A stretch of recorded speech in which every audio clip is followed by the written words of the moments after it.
consideration. Okay, then Psychosocial concern, mental health concern. okay.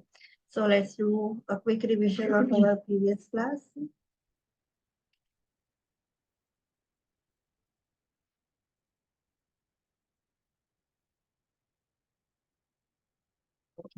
So yesterday we have started new chapter, that is care of older client. The priority concepts are development and safety. Okay. So what is aging? So that is called aging? Biopsychosocial. Yes. Online students? Biopsychological changes between birth and death. हाँ, birth से लेकर death तक जो bio psychosocial changes हो रहे हैं, that is called ageing. And what is gerontology? Study of aging process. Yes. So हमने उसके बाद फिजियोलॉजिकल चेंजेस देखे थे. तो इंटीग्यूमेटरी सिस्टम में क्या चेंजेस होंगे when a person become geriatric और ओल्ड हो जाता है, तो क्या चेंजेस देखने को मिलेंगे? Skin become wrinkles. यस. और उसकी वजह से क्या होगा? Susceptible to extreme temperatures. उसको एपी जो सबक्यूटेनियस फैट है वो कम हो जाएगा, उसकी वजह से वो एक्सट्रीम टेम्परेचर वो टॉलरेट नहीं कर पाएगा पेशेंट. इलास्टिसिटी डिक्रीज हो जाएगी, रिंकलिंग हो जाएगा. देन नेल थिकनेस बढ़ जाएगी. हाँ, नेल थिक हो जाएंगे और ग्रोथ भी कम होगा. What about pigmentation? Loss of pigmentation, hairs grey होना स्टार्ट हो जाएंगे. सो स्किन एंड हेयर का पिगमेंटेशन लॉस होना स्टार्ट हो जाएगा. देन स्वेटिंग कैसा होगा? डिक्रीज हो जाएगा स्वेटिंग भी. Yes. Then there is one condition. Yes, dry skin, itchy skin, scaly skin हो जाएगी. और आपने देखा होगा तो जो जीरियाट्रिक पेशेंट होते हैं उनकी स्किन बहुत हार्ड हो जाती है. So what is that called age? Overgrowth और थिकनिंग ऑफ स्किन को क्या बोलेंगे? Seborrhoeic dermatitis. Seborrhoeic dermatitis and keratosis, ये दोनों होना स्टार्ट हो जाएगा. उनकी स्किन है वो ओवरग्रोथ और हार्ड होने लगेगी skin. So this changes happens. Then आपको nails,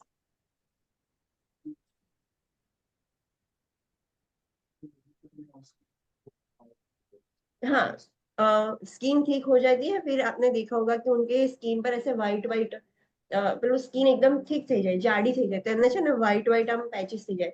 I am not talking about વિટીલિગો. વિટીલિગો વાળું જેવું વ્હાઈટ વ્હાઈટ પેચીસ ના થાય, પણ તમે ઓલ્ડર પીપલ નું જોયું હશે તો એકદમ ડ્રાય થઈ ગયું હોય અને આમ પેલું ડ્રાઉટ પડી ગયું હોય તો કેવા આમ માર્ક્સ થઈ જાય અને એટલો પોર્શન વ્હાઈટ વ્હાઈટ દેખાય. સ્કિન એટલી હાર્ડ થઈ જાય, એટલી ઠીક થઈ જાય. તો that is seborrhoeic dermatitis. Okay. Then how you will cut the nails? कैसे नेल्स कट करना है? बिकॉज वो हार्ड हो गए तो you have to frequently cut the nails और स्ट्रेट कट करना है. अगर आप ऐसे कर्व कट करोगे जैसे हम हमारे कट करते हैं तो इनग्रोन होकर वो पेशेंट को इरिटेट करेंगे. फिर आप क्या कर सकते हो? एडल्ट को क्या बोलोगे? स्किन ड्राई, बैलेंस डाइट लेना है, प्रोटीन इंक्लूड करना है और हाइड्रेशन. यस. फिर क्या कहोगे आप? when the client came in a contact with extreme temperatures, उसको उसके अकॉर्डिंग ड्रेसअप करना है. लाइक कोल्ड वेदर है तो वार्म क्लोथ्स पहनना है, बहुत हॉट वेदर है सो ऐसे कूल क्लोथ्स पहनना है कि उसको कंफर्ट हो.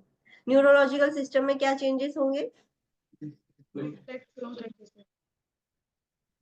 डे टाइम नैप ज्यादा हो जाएगा, रिफ्लेक्स स्लो हो जाएंगे. Then loss of balance, short term memory loss हो जाएगा, लॉन्ग टर्म मेमोरी इंटेक्ट रहेगी. And what you have said?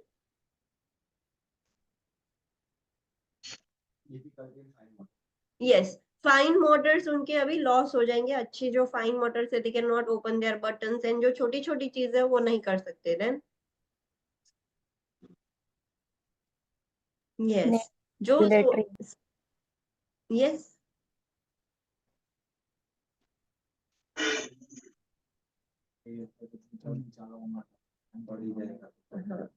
Night time में अगर वो सो गए हैं तो अचानक से वो उठ जाएंगे और we can not make them rush. अगर आप जल्दी जल्दी चलाओगे उनको तो फ्रस्ट्रेट हो जाएंगे. There might be increase risk of fall, वो गिर भी सकते हैं. Then use Canon walker. Sorry, can and walker न यूज करें। हाँ, they will require canes and walkers. Assistive device की उनको जरूरत पड़ेगी for walking. Then musculoskeletal system में क्या चेंजेस होंगे? muscle mass, kyphosis, yes, range of motion, mobility, decrease हो जाएगी। Range of motion, mobility decrease हो जाएगी। फ्लेक्सिबिलिटी डिक्रीज हो muscle जाएगी। atrophy, मसल एट्रोफी होगी। मसल मास भी कम हो जाएगा। स्ट्रेंथ भी कैसे हो जाएगी? low, एंड्योरेंस कैसा होगा? वो भी लो हो जाएगा। यस। देन उनका गेट कैसा होगा? kyphosis, I am not talking about posture, I am talking about gait. shorter step and wider pace. हाँ, शॉर्ट शॉर्ट स्टेप्स लेंगे और बेस वाइडर होगा। सो उनका गेट ऐसा हो जाएगा। इन पोस्चर कैसा होगा?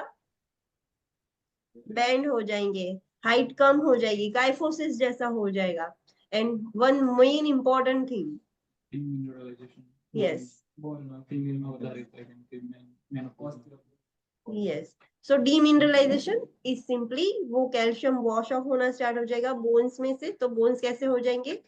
ऑस्टियोपोरोस हो जाएंगे एंड ब्रिटल हो जाएंगे ऑस्टियोपोरोसिस की वजह से। किसमें ज्यादा कॉमन होगा? फीमेल्स में। हाँ, फीमेल्स में बिकॉज ऑफ मेनोपॉज। और मेल्स में भी ज्यादा रिस्क है। क्यों ज्यादा रिस्क है उनमें? What is the reason? अगर कोई मेल है who is overnutrition, poor nutrition, Nutrition and nutrition decreased and mobility. Immobility. हाँ, मोबिलिटी नहीं है उसकी, इमोबाइल है। सो उन लोगों को भी जितना सेडेंटरी लाइफस्टाइल होगी उतने बोन डीमिनरलाइज ज्यादा होंगे और उनको भी रिस्क ज्यादा हो जाएगा। देन जॉइंट्स कैसे हो जाएंगे?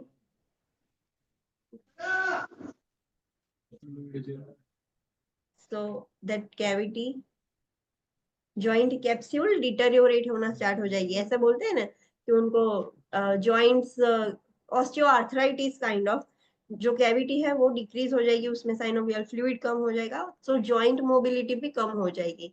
देन उनका what is the red important point? Why?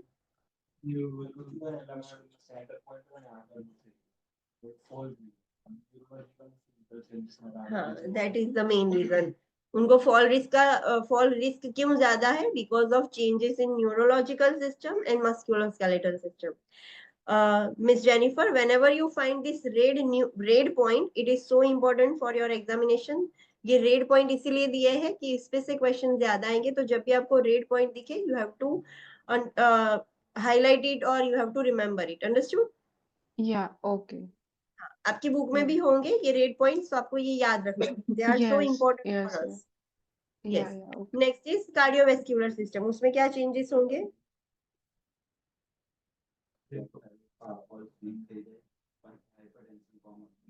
Okay, what about heart rate? Heart rate कैसी हो जाएगी? अकॉर्डिंग एज लो तसे heart rate near to below normal range में होगी। वो 60 के आसपास होगी या 60 से कम होगी। उनका हार्ट कंपेंसेट कर पाएगा एक्टिविटीज को? नो, नो, हार्ट उनका कंपेंसेट नहीं कर पाएगा। एंड कार्डियक आउटपुट भी कैसा होगा? डिक्रीज, हो जाएगा। ब्लड प्रेशर कैसा होगा? हाइपर, हाइपर हो जाएगा, हाइपरटेंशन का। बट स्टिल उनको क्या प्रॉब्लम रहता है? ब्लड प्रेशर हाई है फिर भी उनको क्या प्रॉब्लम रहेगा? Postural hypertension. Postural hypotension. What is the rationale behind that? Rational क्या है उसका? क्यों होता है? Because certain मेडिकेशन, diet हाँ, वो medication. बीपी की मेडिसिन ले रहे हैं, सर्टेन मेडिसिन ले रहे हैं to control their blood pressure. तो सडनली वो पोजीशन चेंज करेंगे, तो उसकी वजह से उनको पोस्टुरल हाइपोटेंशन का रिस्क ज्यादा है। But still they suffer more from hypertension. So ये चीज याद रखनी है। देन उनकी पेरिफेरल पल्स भी कम आती है। क्यों? The rational is lower cardiac हाँ, आउटपुट, कार्डियक आउटपुट कम है, तो इसलिए उसकी पेरिफेरल पल्स भी आपको वीक सुनाई देगी। देन वीनस रिटर्न भी कैसा हो जाएगा? कम हो जाएगा। यस। और उनमें क्या रिस्क ज्यादा होंगे? हार्ट में क्या क्या डिजीज हो सकते हैं उनको? स्टेनोसिस और रिगर्जिटेशन दोनों हो सकता है। क्यों? वो वाल्व्स जो है हार्ट के वो कैल्सिफाइड हो गए हैं। यस। अनदर थिंग क्या हो सकता है, क्या होता है उनको, हार्ट के मसल्स कैसे हो जाएंगे, वीक, वीक हो जाएंगे, वो अच्छे से पंप नहीं कर सकते। क्यों? The reason is rationally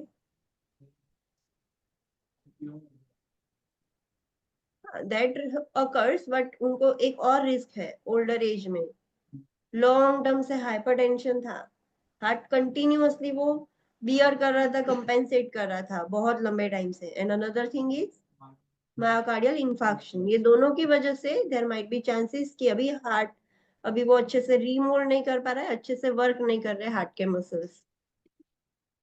okay, then you have to assess heart rate, heart की रिदम क्या है एंड मर्मर्स है या नहीं, वो आपको असेस करने होंगे। रेस्पिरेटरी रेट में, रेस्पिरेटरी सिस्टम में क्या चेंजेस होंगे, रेस्पिरेटरी रेट कैसी होगी ऑनलाइन स्टूडेंट्स, रेस्पिरेटरी रेट कैसा होगा, डिक्रीज और increase, unchanged, unchanged. Usually change नहीं होता है, बट उसकी लाइक क्वालिटी क्या होगी, डेप्थ होगी, डिक्रीज, डेप्थ डिक्रीज हो जाएगी। तो कैसे रेस्पिरेशन होंगे, सैलो, शैलो रेस्पिरेशन होंगे। और क्या होगा, कफ, एक्सपेक्ट, एल्वियोलाई की साइज कम हो जाती है, नंबर कम हो जाते हैं, और वीक मसल्स होने की वजह से वो कॉफ नहीं कर सकते, स्पूटम को बाहर नहीं निकाल सकते, वो they can not expectorate the sputum. Another thing, diaphragm muscles कैसे हो जाएंगे, और अदर रेस्पिरेटरी मसल्स भी। हाँ, तो चेस्ट वॉल ऐसे कंप्लीटली ऐसे एक्सपांड हो पाएगी उनकी, नहीं हो पाएगी। Decrease stretch in compliance of chest wall because वो जो रेस्पिरेटरी मसल्स है वो भी वीक हो गए हैं। ओके, हिमेटोलॉजिकल सिस्टम में क्या चेंजेस होंगे,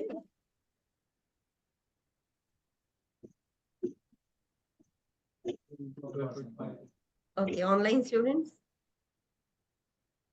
हिमेटोलॉजिकल सिस्टम में क्या चेंजेस होंगे, near to hemoglobin normal, hematocrit haematocrit and average to haemoglobin. हाँ, सो 12 से कम होगा, near to 12 near near to to 12, yes 12 के आजू बाजू रहेगा। सो इट माइट बी 11.9 11.8 ऐसा भी हो सकता है, पर 12 के आसपास रहेगा। लो एंड ऑफ नॉर्मल में उसका हीमोग्लोबिन एंड हिमेटोक्रिट रहेगा। सो उनको ब्लड क्लॉटिंग कैसा हो जाएगा, इंक्रीज हो जाएगा। एंड प्रोटीन उनमें कैसा होता है, हमने देखा था कि मसल वेस्टिंग स्टार्ट हो जाता है, सो प्रोटीन भी कम डिक्रीज, हो जाएगा। प्रोटीन बाइंडिंग मेडिसिन दोगे तो उसकी action भी कम हो जाएगी, अवेबिलिटी भी कम हो जाएगी। Bioavailability of protein binding medicine है वो भी कम हो जाएगी। What is the red important point that you have to remember,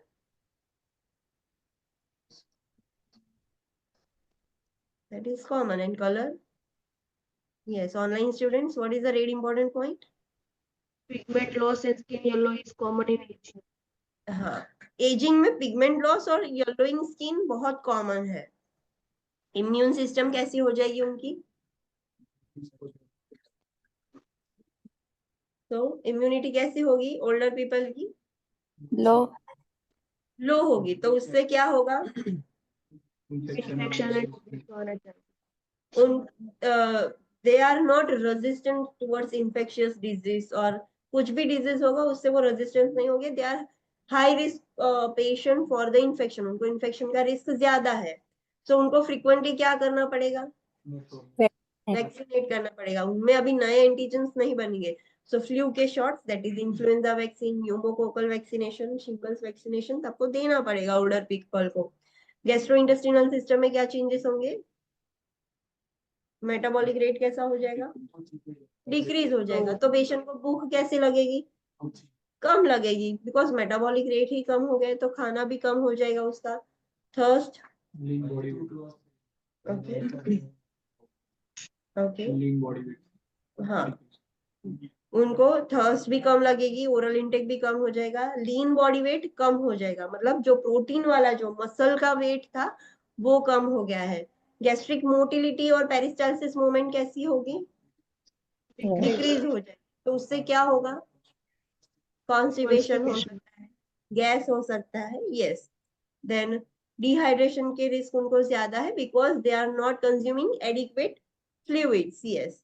tooth loss होना स्टार्ट हो जाएंगे इन ओल्डर एज, एंड अगर वो डेंचर्स यूज कर रहे हैं तो उसका भी फिटिंग प्रॉपर नहीं रहेगा, सो उससे उनको क्या डिफिकल्टी होगी?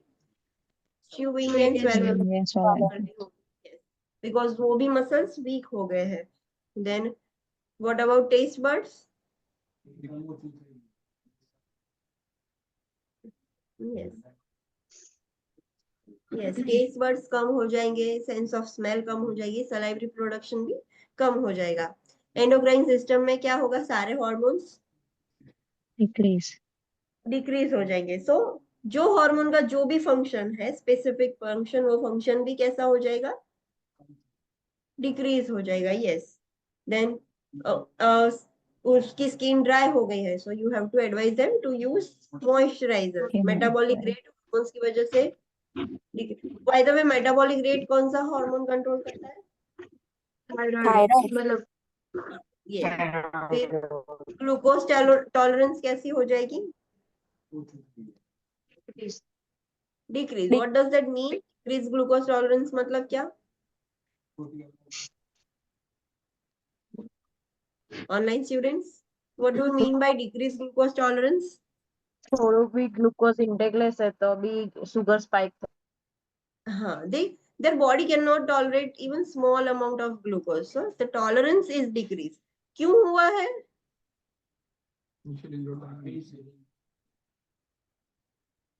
Because resistance to insulin.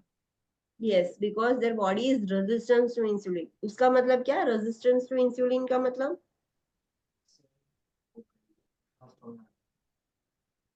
उसका मतलब क्या? Online students, resistance to insulin मतलब बाइंड बॉडी नहीं होगा। इंसुलिन कर सकते yes, यूज there नहीं is कर सकते insulin. बॉडी। हाँ, बॉडी में इंसुलिन है, बट वो जो ग्लूकोज है उससे रेजिस्टेंस हो गया। इंसुलिन का काम क्या है? ग्लूकोज को बाइंड करके सेल्स में पहुंचाना for the energy, but insulin resist हो गया है, सो वो बाइंड होके सेल्स को ट्रांसफर नहीं कर रहा है, वो ग्लूकोज ब्लड में ही इंक्रीज हो रहा है। देन हमें क्या असेस करना है? Yes, you can not assess the history of hypertension.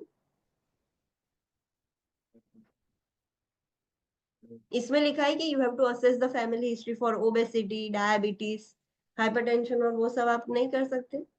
Hypertension તો કરી શકાય કેમ કે હાઇપરટેન્શન હશે તો ડાયાબિટીસ થઈ શકે। हाँ, so all this thing you can assess. यहाँ पर 2 लिखे हैं, तो इसका मतलब ये नहीं कि सिर्फ ये 2 ही याद रखने। अब हमने नॉर्मल जो असेसमेंट में देखा था कि you have to ask for the family history, तो वो सब इंक्लूड हो सकता है। You can assess all this things. आप क्लाइंट को क्या एडवाइस करोगे?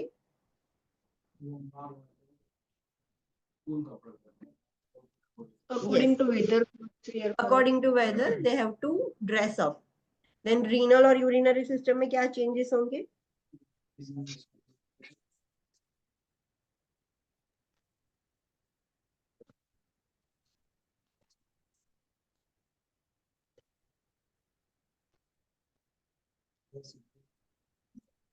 Proteinuria only occurs in one condition. Which condition? Nephrotic syndrome. Their kidney size decreases, उसका function decrease हो जाएगा। So urine कैसा होगा?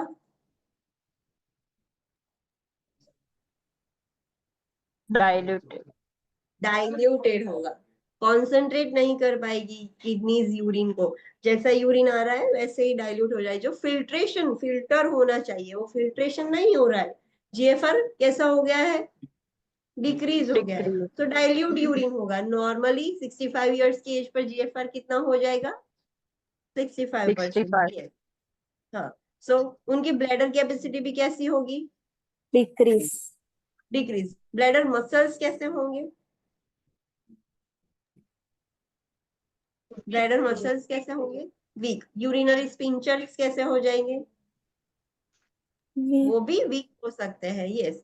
सो ब्लैडर मसल्स वीक है, तो वो ऐसे कॉन्ट्रैक्ट होके यूरिन को बाहर नहीं निकाल सकते हैं, तो there you might see retention retention, because पूरा एम्प्टी नहीं हो रहा है, ब्लैडर भी वीक है, सो ऐसे कॉन्ट्रैक्ट होके वो यूरिन एम्प्टी ही नहीं कर पा रहा है, सो रिटेंशन आपको देखने को मिलेगा। एंड रिटेंशन होगा तो उससे क्या रिस्क बढ़ेगा? UTI. Infection. यूटीआई, इन्फेक्शन के भी रिस्क होंगे। And another thing also occurs due to retention that we have already studied. हमने वो Stones. यूरिनरी एलिमिनेशन में देखा था कि अगर रिटेंशन हो रहा है सो यूटीआई होगा। It could happen in bladder, bladder से ट्रैवल करके यूरेटर और किडनी तक जाएगा, that is all UTI. But another thing also happens, Calculi. Calculi, yes. ऐसे सेडेंट्री हो जाएगा या यूरिन, तो वहां पर कैल्क्यूलाई फॉर्मेशन भी हो सकता है। देन यूरिनरी स्पिंचर्स थे यूरेथ्रा के, वो भी वीक हो गए, सो वो पेशेंट माइट एक्सपीरियंस Incontinence. हाँ, वो अगर अचानक से खुल जाएंगे तो इनकॉन्टिनेंस एक्सपीरियंस करेंगे। देन मेडिसिन एक्सक्रीशन अच्छा होगा। No. तो आपको क्या करना पड़ेगा? जब ऐसी कुछ मेडिसिन दे रहे हो जिनकी थेराप्यूटिक वैल्यू आपको बहुत ध्यान में रखनी होती है, तो आप ऐसी मेडिसिन पर क्या करोगे?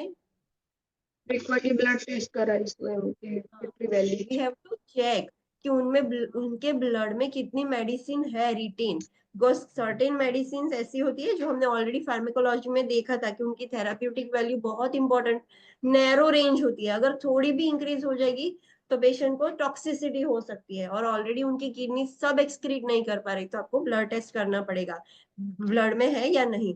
हाइड्रेशन स्टेटस मेंटेन करना पड़ेगा, बिकॉज डाइल्यूटेड यूरिन है, सो वाटर लॉस ज्यादा हो रहा है। Then what you can advise to the patient?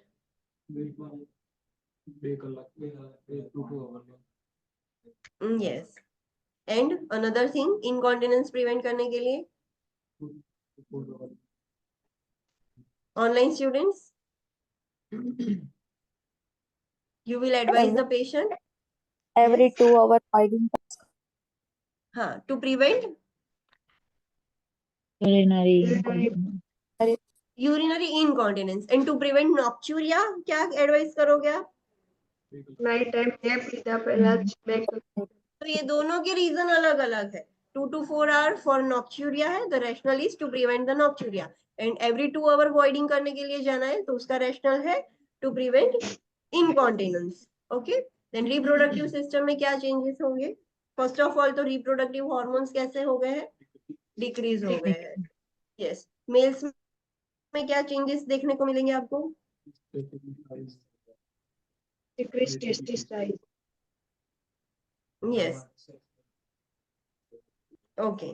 So males में रिप्रोडक्टिव ऑर्गन्स है उनके, जो टेस्टिस है उसकी साइज कम हो जाएगी, टेस्टोस्टेरोन हार्मोन ऑलरेडी कम हो गया है।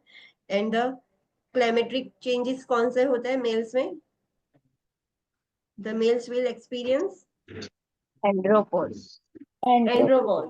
यस, फीमेल्स में भी उसके हार्मोन्स कम हो गए हैं, तो उसकी वजह से क्या होगा? उनके मेंसेस स्टॉप हो जाएंगे, so that is called as menopause. Okay, फिर वजाइनल सिक्रीशंस कम हो जाएंगे, सो ल्यूब्रिकेशन कम हो जाएगा। वजाइनल मसल टोन भी Decrease.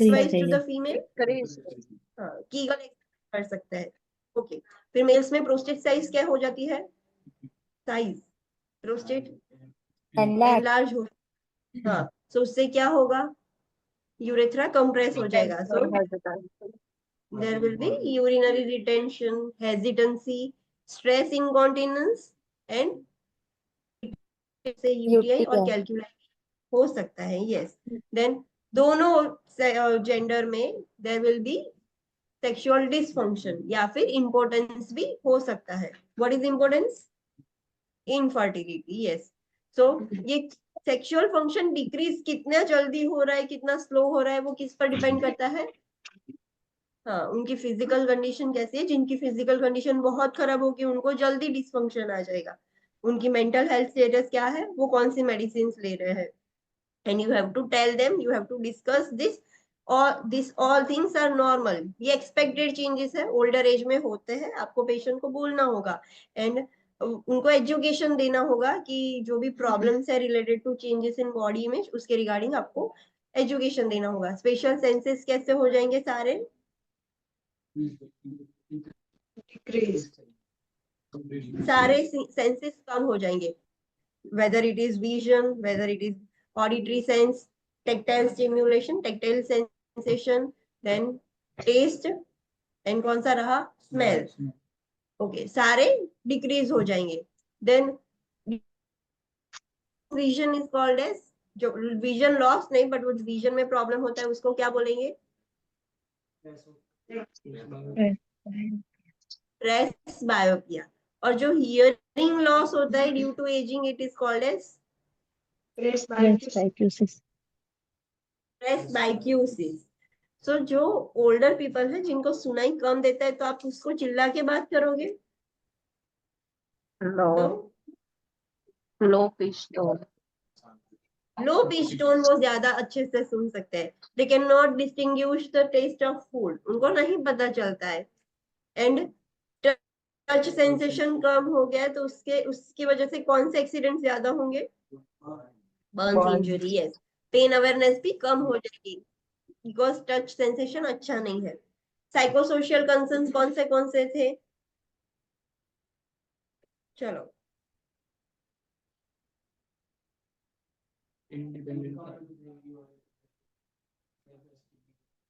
इंडिपेंडेंट થઈ ગયું એટલે એકલા રહેવાનું. इंडिपेंडेंट कि डिपेंडेंट? Dependent dependent. एक तो पहले तो उनको जो ये फिजिकल चेंजेस हुए हैं, मेंटल चेंजेस हुए हैं, उसको एडजस्ट करना पड़ेगा। उनको ऑलवेज एक डर सताता रहेगा कि अगर वो डिपेंडेंट हो गए तो they will be burden to their love ones. तो जितना हो सके वो इंडिपेंडेंट रहने का ट्राई करेंगे बिकॉज उनको एक डर सताता है कि अगर वो इंडिपेंडेंट नहीं रहे तो दे विल बी बर्डन। फिर रिटायरमेंट की वजह से, लॉस ऑफ इनकम की वजह से उनको एडजस्ट करना पड़ता है। देन સ્કિલ ઓછી થઈ ગઈ, ક્વોલિટી ઓફ લાઈફ. सारे स्किल्स उन्होंने जब अर्ली एज में सीखे थे वो सब अभी चले गए हैं। Then Diminished quality and quality of relationship. हाँ, रिलेशनशिप की क्वालिटी क्वांटिटी कम हो जाएगी। जो सारे लॉस हो रहे हैं उसको कोप करना पड़ेगा। उसकी इंडिपेंडेंस चली जाएगी लिविंग में। खुद से वो अपने हिसाब से वो रह नहीं सकते, ड्राइव नहीं कर सकते, डेली फंक्शंस नहीं कर सकते। Then Social Cost of supports. healthcare and medication. Cost of health care and medicine का एक वो भी एक कंसर्न होगा। उनको सोशल सपोर्ट सिस्टम की जरूरत पड़ेगी तो that is also a concern. And उनका जो यूथफुल लुक था अब वो चला गया है। सो सेल्फ इमेज का भी उनको एक कंसर्न रहेगा। Governmental schemes, societal schemes, systems है उसका भी उन पर वो डिपेंडेंट हो जाएंगे। मेंटल हेल्थ कंसर्न में फर्स्ट कंसर्न था डिप्रेशन। क्यों होता है?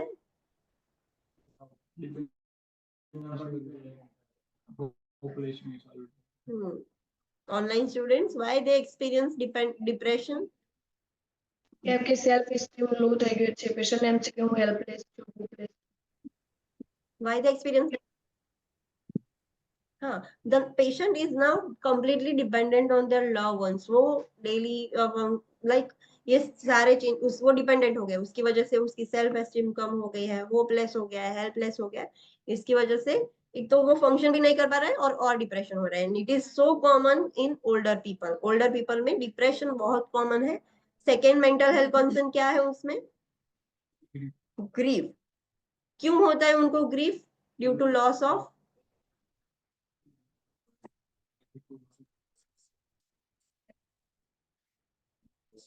Online students. क्यों ग्रीव होता है? Because of loss of Perception.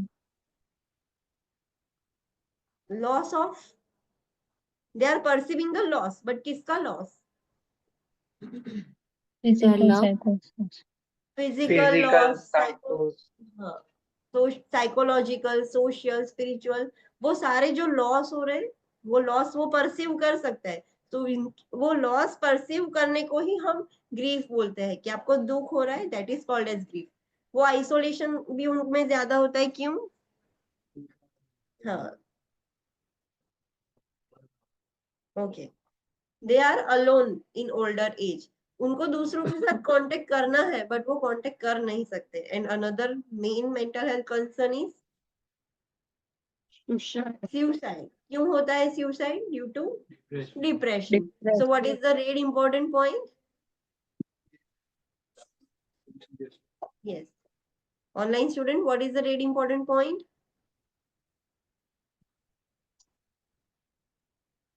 જે suicide threat છે by older client seriously લેવા જોઈએ.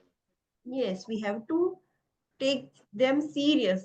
If they are giving a suicide threat, I don't want to leave. And अगर आपको कोई planning भी दिख रही है, कुछ भी दिख रहा है, so you have to take that seriously. Then हमने डेलीरियम, डिप्रेशन और डिमेंशिया का डिफरेंस देखा था. सो ऑनसेट कैसा होगा डेलीरियम का? सडनली हो जाएगा. एंड डिप्रेशन का ऑनसेट कैसा होगा? हाँ, रिसेंट, अभी नया नया डिप्रेशन आया है. ऐसा नहीं है कि बहुत सालों से है. जैसे लाइफ चेंजेस हो रहे हैं वैसे अभी नया नया रिसेंटली डिप्रेशन स्टार्ट हुआ है. And what about dementia? ખબર ના હોય તેમને unawareness ગમે ત્યારે ના થાય. It is Insidious. slow, insidious. Yes, अंदर होता रहेगा बट उसको पता भी नहीं चलेगा. पता कब चलेगा? जब वो डेफिसिट बहुत ज्यादा ऑब्वियस हो जाएंगे तब उनको पता चलेगा कि हाँ they are suffering from dementia. कितने लाइक 24 आवर्स में कैसा होगा delirium? Course of over 24 hours delirium कैसा होता है? फ्लक्चुएट होता रहेगा. और डेलीरियम कब ज्यादा होगा? At night. What about depression? Stable होता है. ऐसे फ्लक्चुएट नहीं होता कि एकदम डिप्रेस ज्यादा है कम है. It doesn't fluctuate, it is stable. But worse कब होगा? In the morning. डिमेंशिया भी कैसा होता है? स्टेबल होता है. बट कब ज्यादा होंगे उसके सिम्टम्स? Sundowning. सनसेट के वक्त. तो इट इज कॉल्ड एज सनडाउनिंग. और जब स्ट्रेस होगा तब भी ज्यादा होंगे. कॉन्शियसनेस डेलीरियम, डिप्रेशन और डिमेंशिया में कैसी होगी?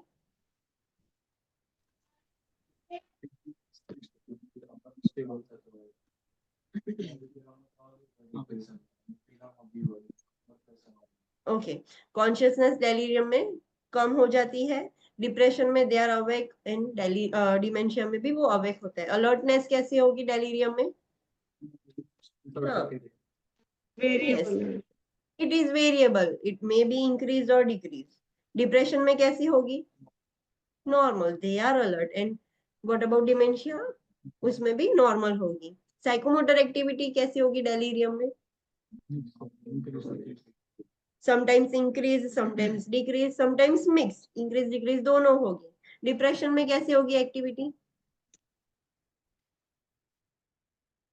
वेरिएबल. बट कैसी? लाइक एजिटेटेड हो जाएंगे, लाइक चिड़चिड़े हो जाएंगे या फिर रिटार्डेड हो जाएंगे. सो ये दोनों में से वेरिएबल होता रहेगा. एंड डिमेंशिया में कैसी होगी? साइकोमोटर एक्टिविटी ऑनलाइन स्टूडेंट्स कैसी होगी?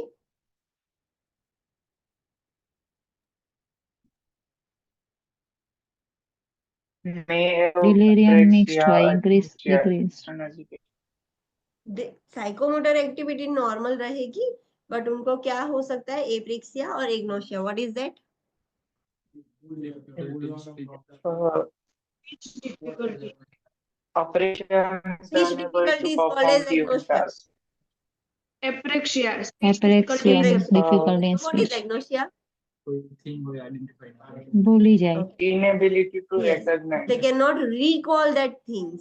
So that is called as agnosia. वो भूल जाते हैं ये चीज को क्या बोलते हैं. So that is agnosia. Duration कैसा होगा? डेलीरियम कब तक चलता है? Hours, Hours. Yes. Depression it may B variable but chronic होगा. एंड मे बी क्रोनिक लंबे टाइम से. और डिमेंशिया तो ईयर्स तक हो जाएगा. हाँ. अटेंशन कैसा होगा डेलीरियम में?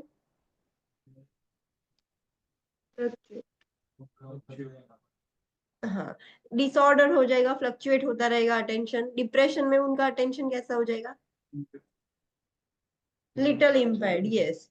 और डिमेंशिया में generally they are normal, attentive होंगे बट वो फोकस करने में उनको प्रॉब्लम होगा. और कुछ भी छोटी छोटी स्टिम्युलाई हो जाएगी तो वो ओवरवेल्म हो जाएंगे. ओरिएंटेशन डेलीरियम में कैसा होता है? They are oriented to person, place और thing. Place don't they are not oriented. So orientation उनका इम्पेयर हो जाएगा और फ्लक्चुएट होता रहेगा. समटाइम्स ओरिएंटेड हो जाएंगे, समटाइम्स फिर से उनको पता नहीं होगा कि who they are, where are they and what is the time. So time, person, place से ओरिएंटेड नहीं रहेंगे. डिप्रेशन में क्या होगा? ओरिएंटेशन कैसा होगा उनका? दे आर ओरिएंटेड. बट आप उनको क्वेश्चन करोगे तो कैसा आंसर देंगे वो? आई डोंट नो, मुझे नहीं आंसर देना. Like they will not answer, या फिर आपको बोल देंगे कि मुझे नहीं पता, ऐसा. और डिमेंशिया में जो पर्सन है उसका ओरिएंटेशन कैसा होगा? Normal হয় বা place and a time. Normal to person. They are oriented to person, but they are not oriented to place and time. तो आप उनको क्वेश्चन करोगे तो वो क्या करेंगे? Make up the answer. Makeup. Yes. आपको कोई क्वेश्चन पूछता है और आपको नहीं पता होता है तो ऐसे कैसे आप आंसर्स बनाने स्टार्ट कर ले? तो they will make up the situation. नहीं पता है फिर भी वो कुछ भी करके they will try to answer you, whether it is wrong और राइट. बट वो आपको आंसर देना ट्राई करेंगे, but they are not oriented to place and time. Speech delirium में कैसी होगी? स्लो, रैपिड, बट इनकोहेरेंट होगी. वो पता नहीं चलेगा, कुछ भी बोलता रहेगा पेशेंट. एंड डिप्रेशन में स्पीच कैसी हो जाएगी? एकदम स्लो हो जाएगी, because the person is not interested. And dementia में कैसी होगी? हाँ, उसकी स्पीच में प्रॉब्लम नहीं है, बट पहले तो the main problem is they can not identify the words. बोलने के लिए इसको क्या बोलते हैं, कैसे बोलेंगे, तो वो वर्ड्स ही नहीं है. So there will be preservation. ऐसे याद करने के लिए they will take the pause. So preservation देखने को मिलेगा. फाइंडिंग वर्ड्स वो डिफिकल्ट हो जाएगा. अफेक्ट कैसा होगा? What is that affect? Yes. हाँ, तो डेलीरियम में कैसा होगा उनका अफेक्ट? हाँ, it is variable, but normally वो कैसे दिखते हैं? Like they might be look disturb और फ्राइटन, डरे हुए. डिप्रेशन में उनका मूड कैसा होगा? अफेक्ट कैसा होगा? Flat. फ्लैट मूड होगा. कुछ भी लाइक ऐसे एक्साइटमेंट कुछ नहीं होगा. There will be flat mood, flat affect. और डिमेंशिया में कैसा होगा? स्लो रिस्पॉन्स होगा and they will be labile. Okay, any doubt till this? No, ma'am. Students, okay. So let's start with the pain. Older people में pain related क्या study करना है? Let's start this. So pain can occur from numerous causes and most often occurs from degenerative changes in the musculoskeletal system. उनको बहुत सारी चीजों की वजह से पेन होता है, but most common, most frequently pain किसकी वजह से हो रहा है? जो मस्क्यूलोस्केलेटल सिस्टम है उसमें जो डीजनरेशन हो रहा है उसकी वजह से पेन ज्यादा होता है उनको. आपने देखा होगा कि older people they are complaining about pain more frequently. यहाँ दर्द हो रहा है, ये दर्द हो रहा है, सो दे experience pain more. The nurse needs to monitor the older client closely for the signs of pain. Failure to alleviate the pain in older client can lead to functional limitations affecting his or her ability to function independently. As a nurse, आपको closely monitor करना पड़ेगा कि patient को, older patient को pen हो रहा है या नहीं. अगर आप उसके पेन को एलिमिनेट नहीं कर पाए सो क्या होगा? वो जो पर्सन है, जो ओल्डर पीपल है, जो ओल्डर पेशेंट है, वो अपने फंक्शंस खुद नहीं कर पाएगा. There will be limitations in their functions और वो इंडिपेंडेंटली अपने फंक्शंस नहीं कर पाएगा. Older adults may be more hesitant to report pain due to their inaccurate assumption that it is a part of aging or their fear of further diagnostic testing. Yes, sometimes older people क्या करते हैं? They are more hesitant. Hesitant means वो बताते नहीं है कि they are experiencing pain because उनको क्या लगता है कि उनको पहले तो लगता है कि उन inaccurate assumption उनको उनको ऐसे लगेगा कि एजिंग की वजह से हो रहा है और हो रहा है, उस पर ज्यादा ध्यान नहीं देंगे. अनदर रीजन इज कि अगर मैं सिस्टर को या डॉक्टर को बोलूंगा कि मुझे पेन हो रहा है तो फिर से मुझे कुछ डायग्नोस्टिक टेस्ट करवाने पड़ेंगे, ये करेंगे वो करेंगे. So fear of that diagnostic test, so उसकी वजह से they feel hesitant to report the pain. Nurses caring for the older adults have to advocate for appropriate and effective pain management with the goal of being to maximize and maintain the function and improve the quality of life. जो भी nurse older patient की care कर रही है, सो हमें उनके advocate बन के उनको एडवाइस देनी है कि आप अप्रोप्रिएटली और इफेक्टिवली कैसे पेन मैनेज कर सकते हो। आपको पेशेंट को सिखाना पड़ेगा कि आप क्या कर सकते हो तो आपका पेन कम हो जाएगा। क्यों? What is our goal? कि हम उनका जो फंक्शन है वो मैक्सिमाइज कर सके, उनका फंक्शन जो इंडिपेंडेंटली वो कर रहे हैं मेंटेन कर सके और उनकी क्वालिटी ऑफ लाइफ भी इंप्रूव कर सके। अगर उनको पेन होगा तो वो अच्छे से फंक्शन नहीं कर पाएंगे, वो दूसरे पर डिपेंडेंट हो जाएंगे। आपको कैसे पता चलेगा कि वो पर्सन पेन में है, पेन एक्सपीरियंस कर रहा है? तो the assessment finding would be restlessness. अभी आपको भी पेन होता हो तो आप कैसे रेस्टलेस हो जाते हो, आपको अच्छा नहीं लगता कुछ, तो the person will become restless. Verbal reporting of pain, again directly वो पेन बोल ही सकता है, पेशेंट आपको बोलेगा कि I am having pain. Agitated हो जाएगा पेशेंट, मोर्निंग होगा, सो डिफरेंट साउंड्स निकालेगा ड्यू टू पेन, पेन की वजह से, and there will be crying also. So this are the assessment findings of pain. Understood? Yes, ma'am. Being a nurse आपको क्या interventions करनी है? So monitor the client for sign and symptoms of pain. First is always assessment. आपको पहले assess करना है कि whether there are sign and symptoms of pain or not. Identify the type and pattern of pain. कौन से type का pen हो रहा है? क्रैम्पिंग, कोलिकी, लाइक कौन सा स्टैबिंग पेन, कैसा पेन हो रहा है? पैटर्न ऑफ पेन आइडेंटिफाई करनी है, लाइक मॉर्निंग में ज्यादा होता है, आफ्टरनून में कम हो जाता है, सो कैसी उसकी पैटर्न है? Identify by the precipitating factors of the pain. आपको प्रेसिपिटेटिंग फैक्टर्स है पेन के, वो आइडेंटिफाई करना है। What is that precipitating factors? मतलब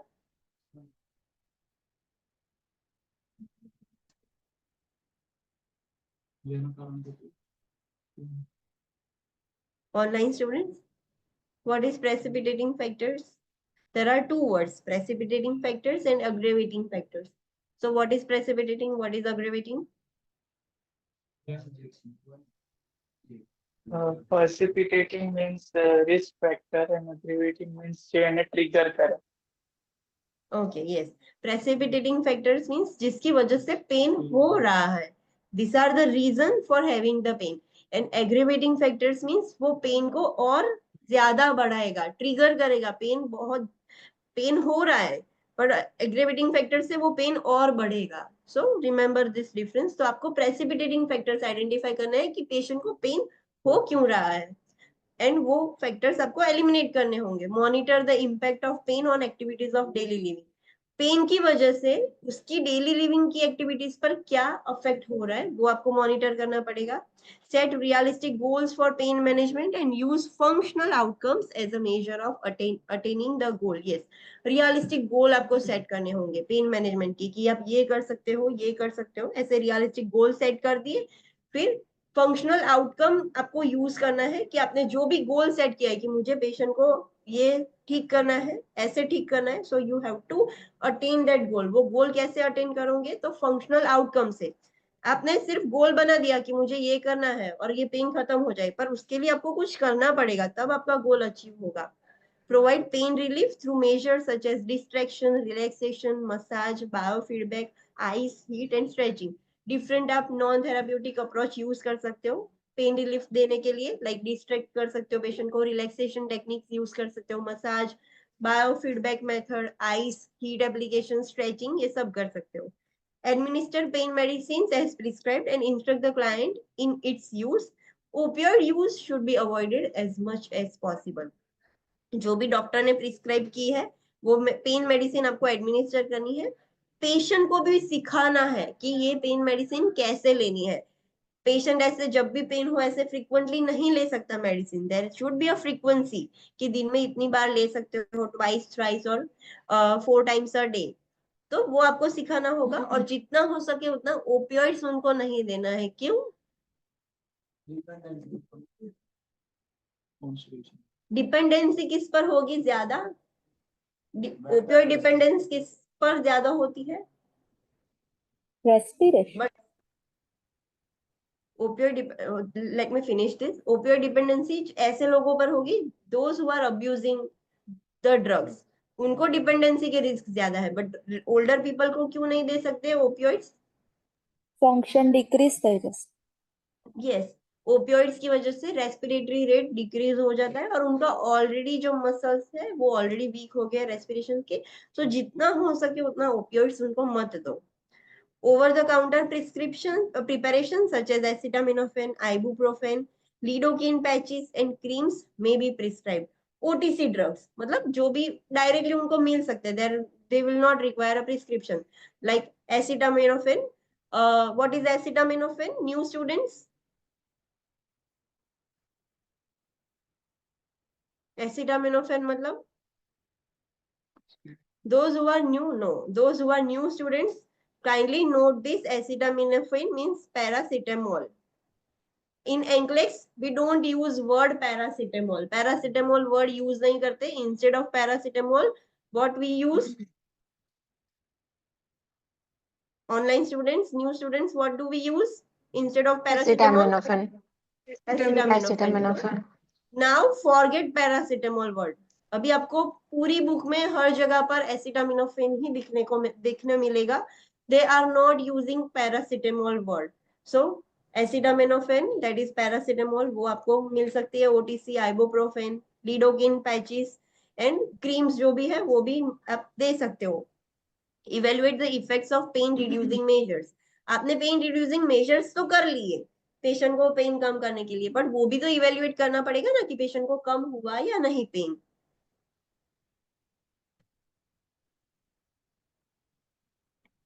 okay, so that is all about pain. Next, infection. Older people में इन्फेक्शन के भी रिस्क ज्यादा है. क्यों? Because they are yes immunocompromise. Ageing की वजह से इम्यूनिटी उनको कम है, सो उनको इन्फेक्शन के भी रिस्क ज्यादा है.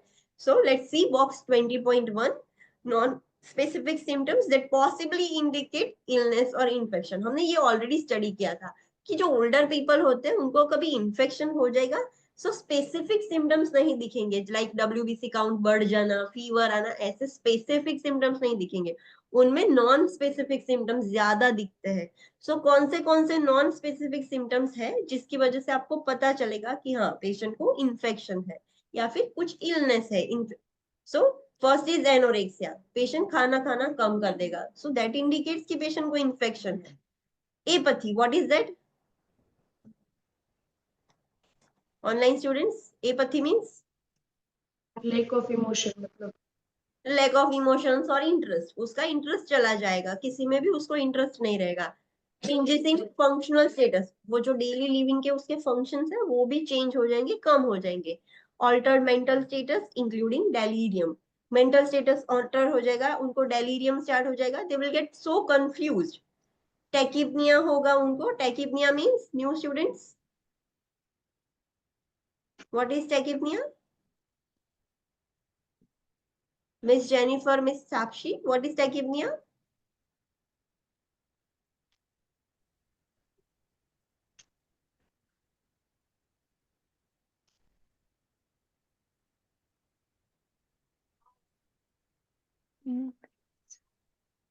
Rapid breathing.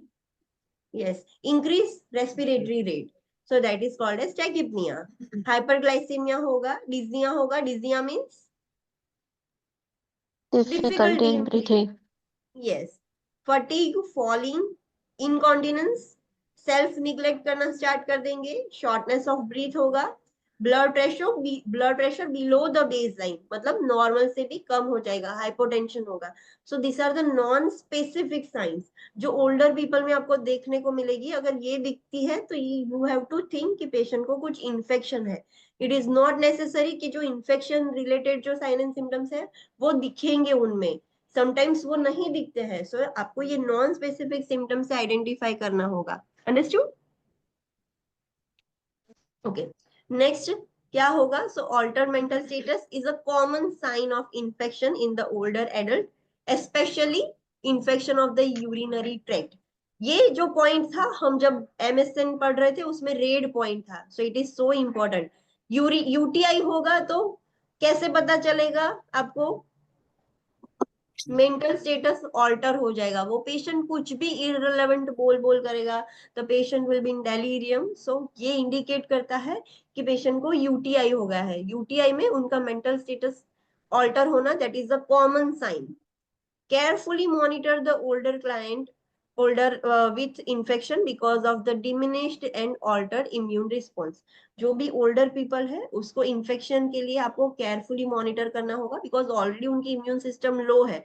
So अगर कुछ infection हो जाएगा तो वो बहुत लंबा चलेगा। That's why non-specific symptoms may indicate illness or infection. Yes, हमने ये सारे non-specific symptoms पढ़ लिए कि these are the non-specific symptoms जो नॉर्मली इन्फेक्शन में नहीं होता है, बट ये ओल्डर पीपल में देखने को मिलेंगे आपको। Risk associated with the development of infection in older adult include, क्यों होता है ओल्डर पीपल में इन्फेक्शन के रिस्क क्यों बढ़ जाता है? So the reason is lack of proper hygiene. एक तो प्रॉपर हाइजीन नहीं है, poor nutrition and unintentional weight loss, muscle mass कम होना स्टार्ट हो जाता है, वेट लॉस अनइंटेंशनल स्टार्ट हो जाता है, lack of exercise, poor social support and low albumin. This are the reason जिसकी वजह से उनको इन्फेक्शन का रिस्क और बढ़ जाएगा। Teach older adults and their families how to reduce the risk of infection. आपको ओल्डर एडल्ट्स को भी बोलना होगा और फैमिली मेंबर्स को भी सिखाना होगा कि आप इन्फेक्शन कैसे रिड्यूस कर सकते हो। Understood? Yes.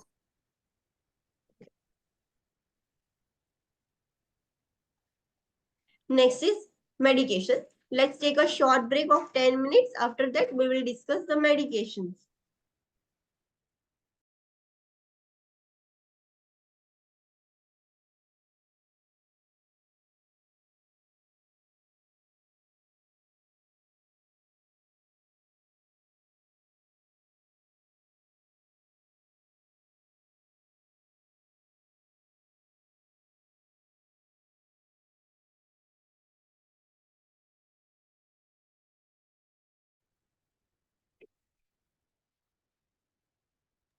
Yes, ma'am. Okay, so let's start. Let's talk about medications. So major problem with prescriptive medications includes adverse effects, medication interactions, medication error, non-adherence, polypharmacy and cost. Problems क्या होता है? Medicine जो prescribe की हुई है medicine होती है जो ओल्डर पीपल ले रहे हैं, उसमें मेन प्रॉब्लम्स क्या होता है? सो फर्स्ट तो एडवर्स इफेक्ट्स होते हैं मेडिसिन लेने की वजह से। फिर मेडिसिन इंटरेक्शंस होता है, लाइक एक मेडिसिन दूसरी मेडिकेशन के साथ इंटरेक्ट हो जाएगी। मेडिकेशन एरर भी हो सकते हैं, like wrong medicine, wrong dose, double dose ऐसा हो जाए तो कुछ ऐसा भी हो सकता है। मेडिसिन एरर्स भी हो सकती है। नॉन एडरेंस, तो कुछ बार ऐसा भी होता है कि जो ओल्डर पीपल होते हैं उनको मेडिसिन ली है but they do not take that medicine, वो एडरेंस नहीं है उनका मेडिसिन के प्रति, तो नॉन एडरेंस भी हो सकता है। पॉलीफार्मेसी भी हो सकता है। What is polypharmacy? हाँ, online students, what is polypharmacy? That is so एक જ कॉमन इन ટાઈમે મલ્ટીપલ દવા લેવી. yes, એક જ they are ટાઈમે taking, મલ્ટીપલ મેડિસિન. हाँ, they are taking more than 1 or 2 medicines, बहुत सारी गोलियां एक साथ ले रहे हैं, लाइक डायबिटीज की भी होगी, ब्लड प्रेशर की भी होगी, कोलेस्ट्रॉल की भी होगी, या फिर कुछ और क्रोनिक कंडीशन है। सो बहुत सारी मेडिसिन उनको लेनी पड़ती है। सो that is also a problem and cost भी एक प्रॉब्लम है, बिकॉज वो मेडिसिन उनको लॉन्ग टर्म से बहुत सारी लेनी पड़ती है। सो ये प्रॉब्लम्स होते हैं। See box 20.2 for information on medications to avoid in older client. कौन सी मेडिसिन हमें ओल्डर क्लाइंट को नहीं देनी है वो हम स्टडी करेंगे। This information is based on Beers criteria from American geriatric society. ये किसने आपको दिया है? ये बॉक्स जो है वो लाइक एक अमेरिकन जीरियाट्रिक सोसाइटी है, एक ऑर्गेनाइजेशन है। उन लोगों ने एक क्राइटेरिया और गाइडलाइंस आपको दी है कि ये मेडिसिन ओल्डर पीपल में नहीं देनी चाहिए। There is also a link जहां पर आपको एक्स्ट्रा इंफॉर्मेशन मिलेगी। So let's see box 20.2, which medications that we have to avoid in older clients. So first is analgesic category. कौन से एनाल्जेसिक्स आप ओल्डर क्लाइंट्स को नहीं दे सकते? Why we are avoiding this medications? कोई मुझे बताएगा कि ये क्यों हम देख रहे हैं कि ये मेडिसिन क्यों नहीं देनी चाहिए ओल्डर पीपल को?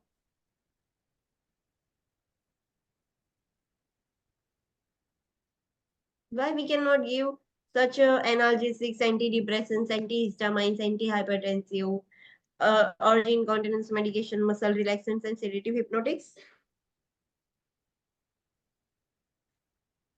एडवर्स इफेक्ट लेते हैं। एडवर्स इफेक्ट्स की वजह से, बिकॉज जो ओल्डर क्लाइंट्स है उनको एडवर्स इफेक्ट्स जल्दी हो सकते हैं। So certain high doses medications होती है, वो एडवर्स इफेक्ट की वजह से हम उनको नहीं दे सकते।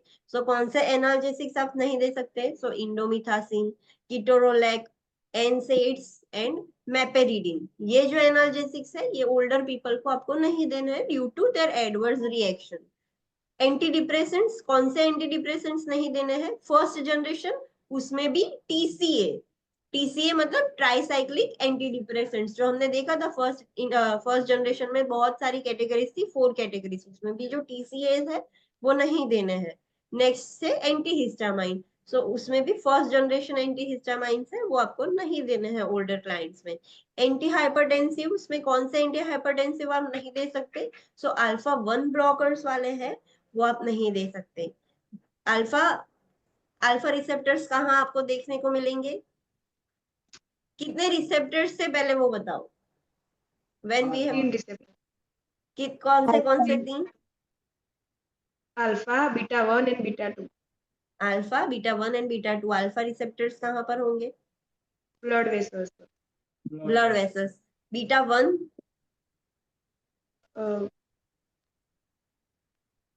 मे बी यूट्रस पर एंड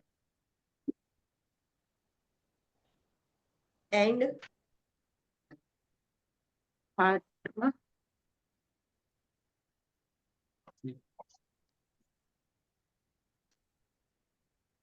बीटा 2 कहाँ पर होते हैं? ब्रेन, सॉरी,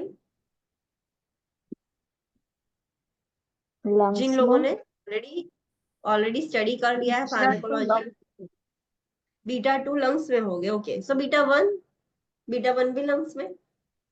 नहीं, वो हार्ट किडनी, ये हार्ट हार्ट। पर होता है, में। हार्ट में। जहां पर भी स्मूथ मसल्स है, लाइक हार्ट है, यूट्रस है, वहां पर बीटा 1 रिसेप्टर्स होते हैं। तो you can simply remember alpha 1 vessels, beta 1 heart and beta 2 lungs. Okay, so alpha 1 receptors जो एंटी हाइपरटेंसिव मेडिसिन है वो आप नहीं दे सकते। सेंट्रली एक्टिंग अल्फा 2 एगोनिस्ट, जो अल्फा रिसेप्टर्स एगोनिस्ट है, एगोनिस्ट क्या करेगा? उसकी एक्शन को सपोर्ट करे, मतलब Boost बढ़ाएगा। हाँ, और एंटागोनिस्ट उसकी एक्शन ऑपोजिट करेगा। सो ये मेडिसिन आप नहीं दे सकते ओल्डर पीपल को। अर्ज इनकॉन्टिनेंस मेडिकेशंस, हमें पता है कि ओल्डर पीपल में अर्ज इनकॉन्टिनेंस ज्यादा होता है, लाइक उनको इतनी फास्ट यूरिन हो जाएगी, लाइक सेंसेशन आ जाएगा कि जाते जाते तक वो they can make their clothes wet. So वो ट्रीट करने के लिए सर्टेन मेडिसिन होती है, बट ये 2 मेडिसिन आप नहीं दे सकते। कौन सी? सो ऑक्सीब्यूटिनिन एंड टोलेटोडिन, ये जो मेडिसिन है ये आप ओल्डर पीपल को नहीं दे सकते। कौन से? मसल रिलैक्सेंट्स आप नहीं दे सकते। सो कैरिसोप्रोडोल, साइक्लोबेंजाप्रीन, मेटाक्सेलोन एंड मिथोकार्बामोल, जो ये मेडिसिन है मसल रिलैक्सेंट्स है, ये आप नहीं दे सकते। एंड सीडेटिव हिप्नोटिक्स में बार्बिट्यूरेट्स एंड बेंजोडाइजेपाइन्स है, वो आप मेडिसिन नहीं दे सकते। So you have to simply avoid this medications in older people.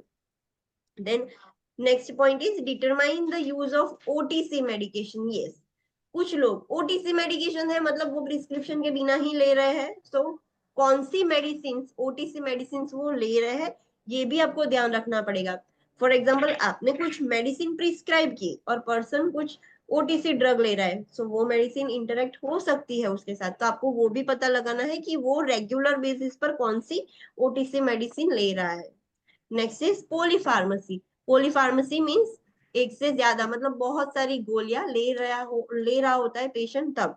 तो हमें क्या ध्यान रखना है, उस पर क्या चीजें ध्यान में रखनी है? सो let's study about polypharmacy.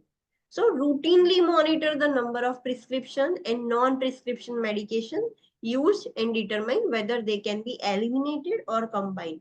Polypharmacy का मतलब है पेशेंट बहुत सारी ले रहा है, तो आपको क्या करना होगा? रूटीनली मॉनिटर करना होगा कि प्रिस्क्राइब की हुई मेडिसिन कितनी ले रहा है और OTC मेडिसिन कितनी ले रहा है, नॉन प्रिस्क्राइब मेडिसिन वो कितनी ले रहा है। सो क्या ऐसा कर सकते हो आप कि कोई मेडिसिन एलिमिनेट कर दो, लाइक उसको निकाल दो, या फिर दो मेडिसिन है तो ऐसे कंबाइंड फॉर्म में आती है, सो दोनों की जगह एक ही गोली लेनी पड़ेगी और दो इफेक्ट देखने को मिलेंगे।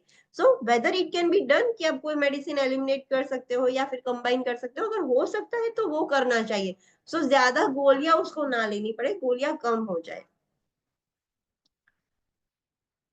Next, keep the use of medication to a minimum. हाँ, पोली फार्मेसी है, बहुत सारी ले रहा है, सो हमारा मेन गोल क्या है कि जितना हो सके उतनी मेडिसिन कम करनी है हमें। Prescribing, over prescribing medications leads to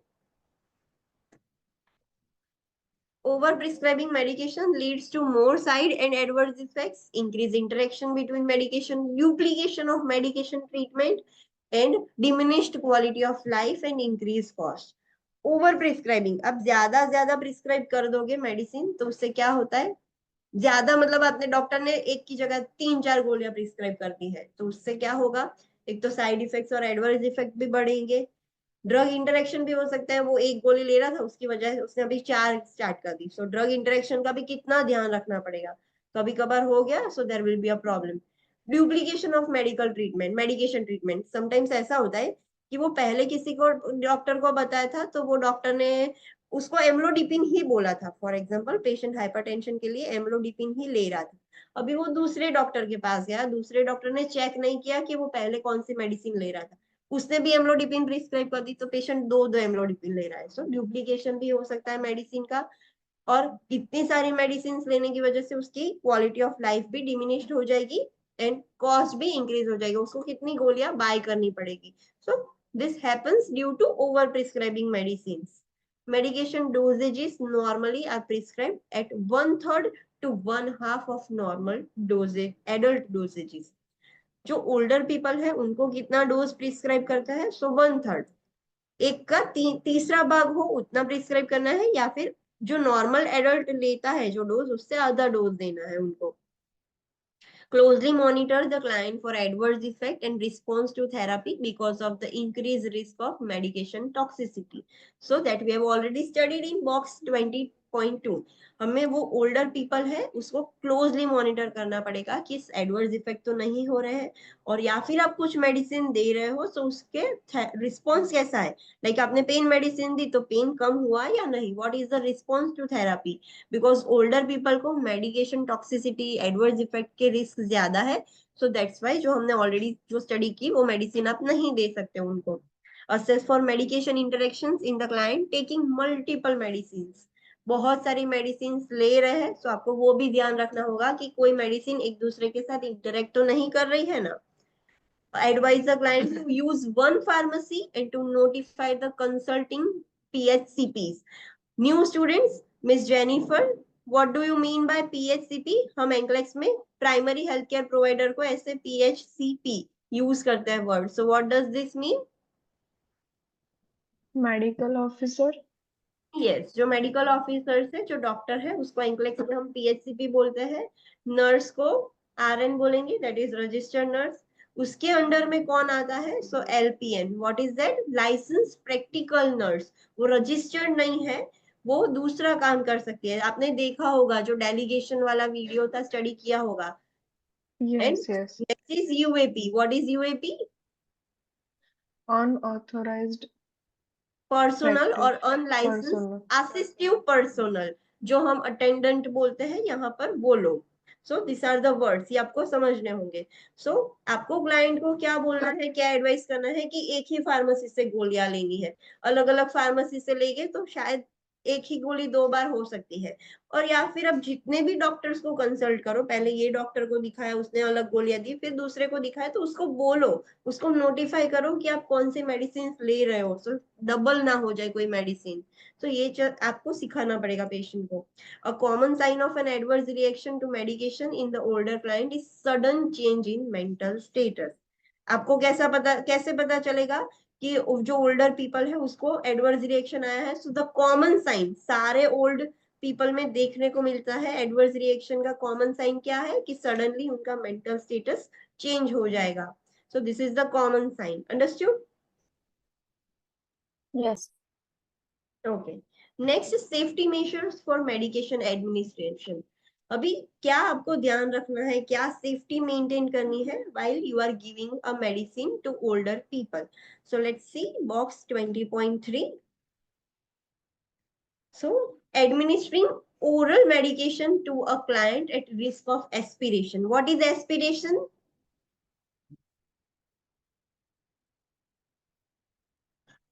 What is aspiration?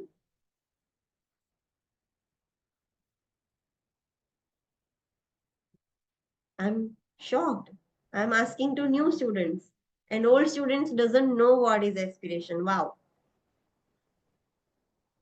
Medicine નું લંગ્સ માં જતું રહેવું એમ. हाँ, जो ईसोफेगस की जगह ट्रेकिया में चला जाए उसको एस्पिरेशन बोलते हैं. खाते खाते थोड़ा भी एस्पिरेट हो जाता है तो कैसी हालत हो जाती है. अगर ज्यादा एस्पिरेट हो जाएगा तो पर्सन कैन डाई. लंग्स में एस्पिरेट हो जाएगा तो पर्सन की डेथ हो जाएगी.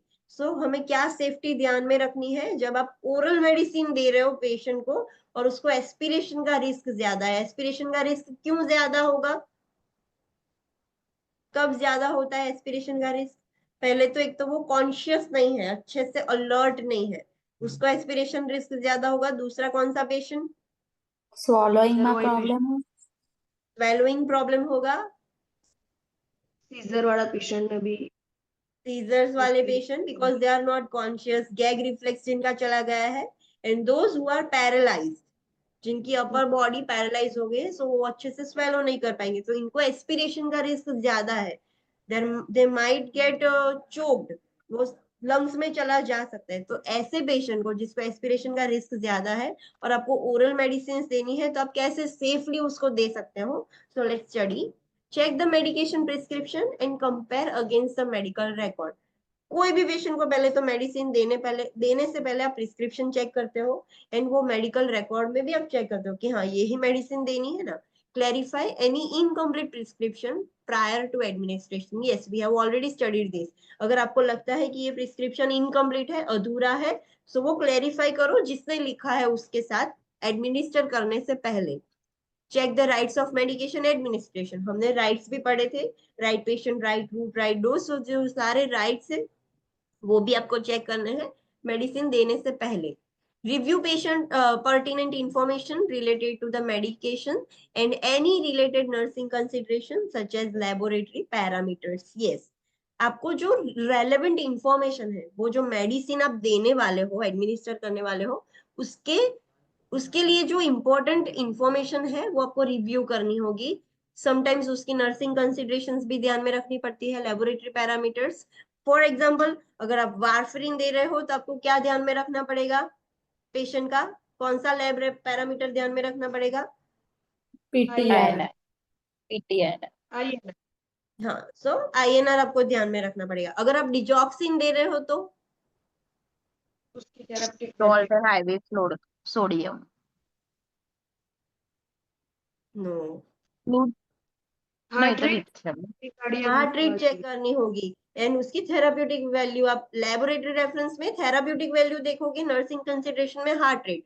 सो ऐसी जो भी वो मेडिसिन की स्पेसिफिक इंफॉर्मेशन है वो आपको रिव्यू करनी पड़ेगी देने से पहले, जो ऐसी कुछ मेडिसिन दे रहे हो तो. Assess for any contraindications to the administration of oral medication such as NPO, nothing by mouth status or decreased level of consciousness. Yes, आप कुछ कंडीशंस में ओरल मेडिसिन नहीं दे सकते, इट इज कॉन्ट्राइंडिकेटेड, तो वो आपको चेक करना पड़ेगी कि वेदर इट इज कॉन्ट्राइंडिकेटेड और नॉट. अगर पेशेंट को NPO रखा है तो आप ओरल मेडिसिन नहीं दे सकते, तो ऐसे टाइम पर वो कॉन्ट्राइंडिकेटेड है, फिर कॉन्शियसनेस बहुत ही डिक्रीज हो गया है, तब भी आप ओरल मेडिसिन नहीं दे सकते. तो ये आपको ध्यान रखना पड़ेगा. Place the client in sitting position. Assess the aspiration risk using a screening tool as per the agency policy. Yes, patient को पहले तो सिटिंग पोजीशन में बिठाना है आपको, फिर एस्पिरेशन रिस्क चेक करना है. जैसे फॉल रिस्क हम चेक करते थे, कौन से स्केल से?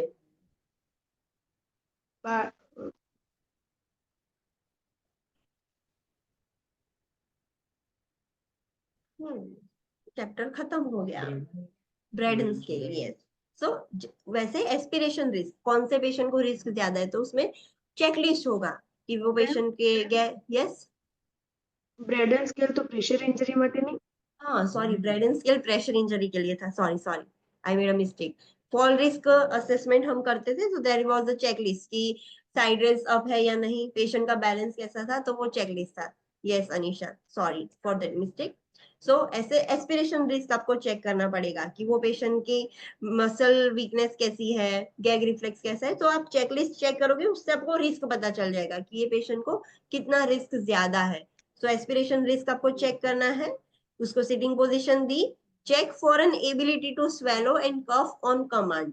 आप कमांड देते हो कि स्वेलो की एबिलिटी दिखाओ, तो सलाइवा स्वेलो करेगा. कॉफ करके दिखाओ, तो जब आप कमांड करते हो तो वो कैसे स्वेलो एंड कॉफ कर सकता है, वो आपको चेक करनी है. Check for the presence of gag reflex है या नहीं, वो चेक करना है. Following this assessment, if the aspiration is a serious concern, ये आपने सारा एस्पिरेशन रिस्क आइडेंटिफाई किया. अगर ये आपने असेसमेंट कंप्लीट कर लिया और आपको लगता है कि एस्पिरेशन ज्यादा है, रिस्क ज्यादा है, पेशेंट का गैग रिफ्लेक्स भी अच्छा नहीं है, पेशेंट अच्छे से स्वेलो और कॉफ नहीं कर सकता है, so the nurse would collaborate with the PHCP and speech therapist before administering the medicine. अभी नर्स को पता चल गया कि इसको तो एस्पिरेशन रिस्क बहुत ज्यादा है, आप गोली दे दोगे और शायद वो एस्पिरेट हो जाए तो प्रॉब्लम हो जाएगा. तो ऐसे टाइम पर आपको क्या करना है, विथहोल्ड करना है, तुरंत नहीं देना है. पहले PHCP से बात करनी है और जो स्पीच थेरापिस्ट है उससे बात करनी है बिफोर एडमिनिस्ट्रिंग द मेडिसिन. वो आएंगे and they collaboratively ask the patient, and आप सारे के प्रेजेंस में आप अगर वो प्रिस्क्राइब करें कि हाँ अभी आप दे सकते हो तभी देना है, खुद से नहीं देना है. Remember to plan to keep the client in an upright position for 30 minutes to prevent the aspiration after per oral intake. Yes, medicine दे दी, चलो आपने ओरल, आपने एस्पिरेशन रिस्क चेक किया था, वो नहीं था, उतना ज्यादा रिस्क नहीं था, तो आपने ओरल मेडिसिन दे दी. फिर भी आधे घंटे के लिए पेशेंट को अपराइट पोजीशन में ही रखना है, बिठा कर ही रखना है. क्यों? बिकॉज देने के बाद, पर ओरल इंटेक के बाद भी एस्पिरेशन का रिस्क हो सकता है बैक रिफ्लक्स होके. सो वो प्रिवेंट करने के लिए आपको गोली देने के आधे घंटे बाद भी आपको बिठा कर रखना पड़ेगा. Prepare the medication in the form that is easiest to swallow. Check the rites of medication administration again. Mix the medication whole or crush medication and mix with applesauce or pudding if indicated. Use sugar-free and low carbohydrate product for the client with diabetes. Yes. आपने medicine prepare कर ली, जितना भी हो सके उतना easy form में बनाना है. अगर पेशेंट को स्वेलोइंग डिफिकल्टी थोड़ी बहुत है तो बड़ी गोली स्वेलो नहीं कर सकता, तो आप उसको क्रश भी कर सकते हो. हाँ, बट सारी गोली आप क्रश कर सकोगे? नो, कौन सी नहीं कर सकते? कैप्सूल तो हम ओपन कर सकते हैं.